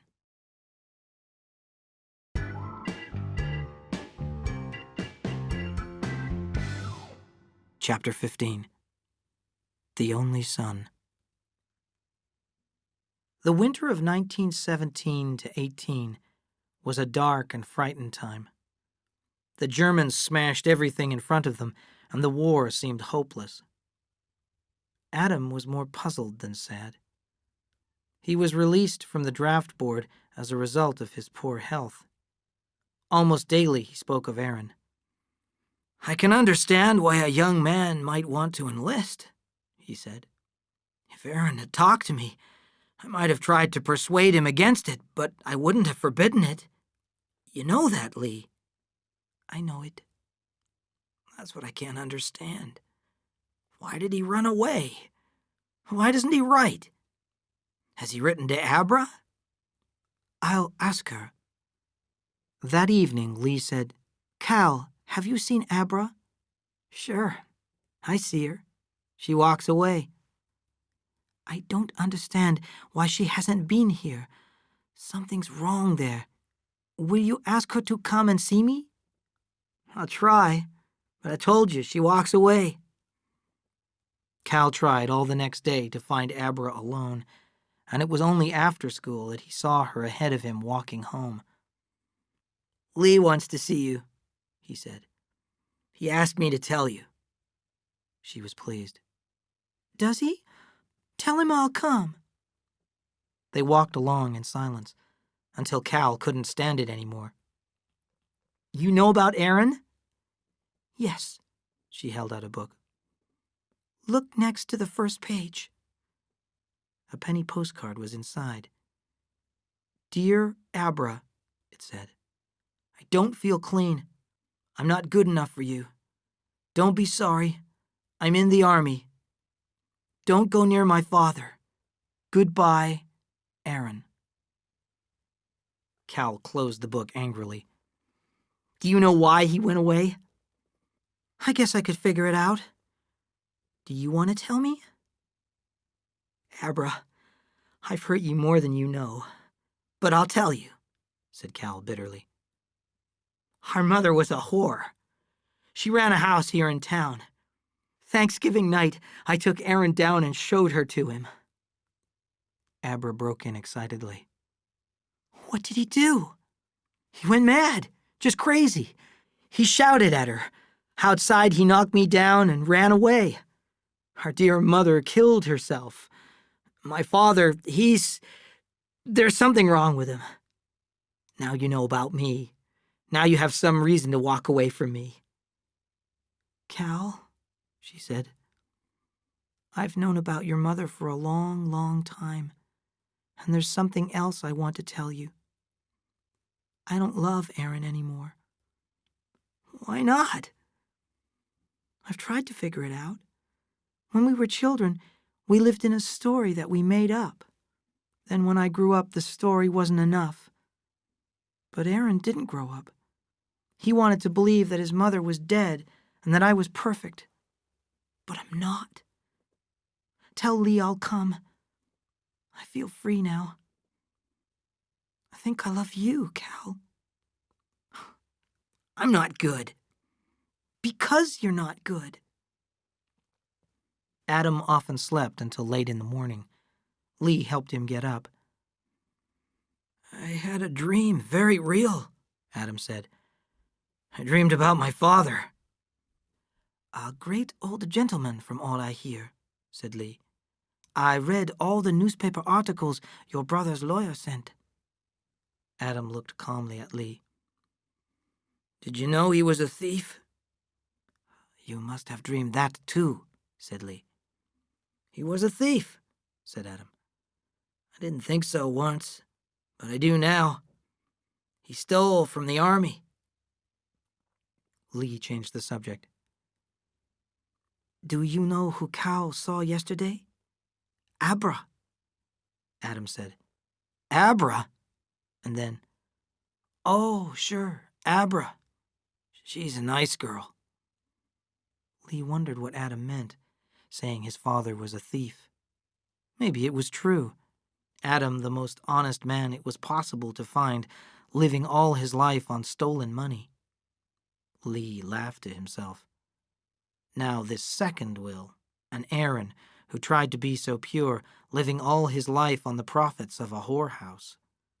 Was this some kind of joke, or did one thing balance another?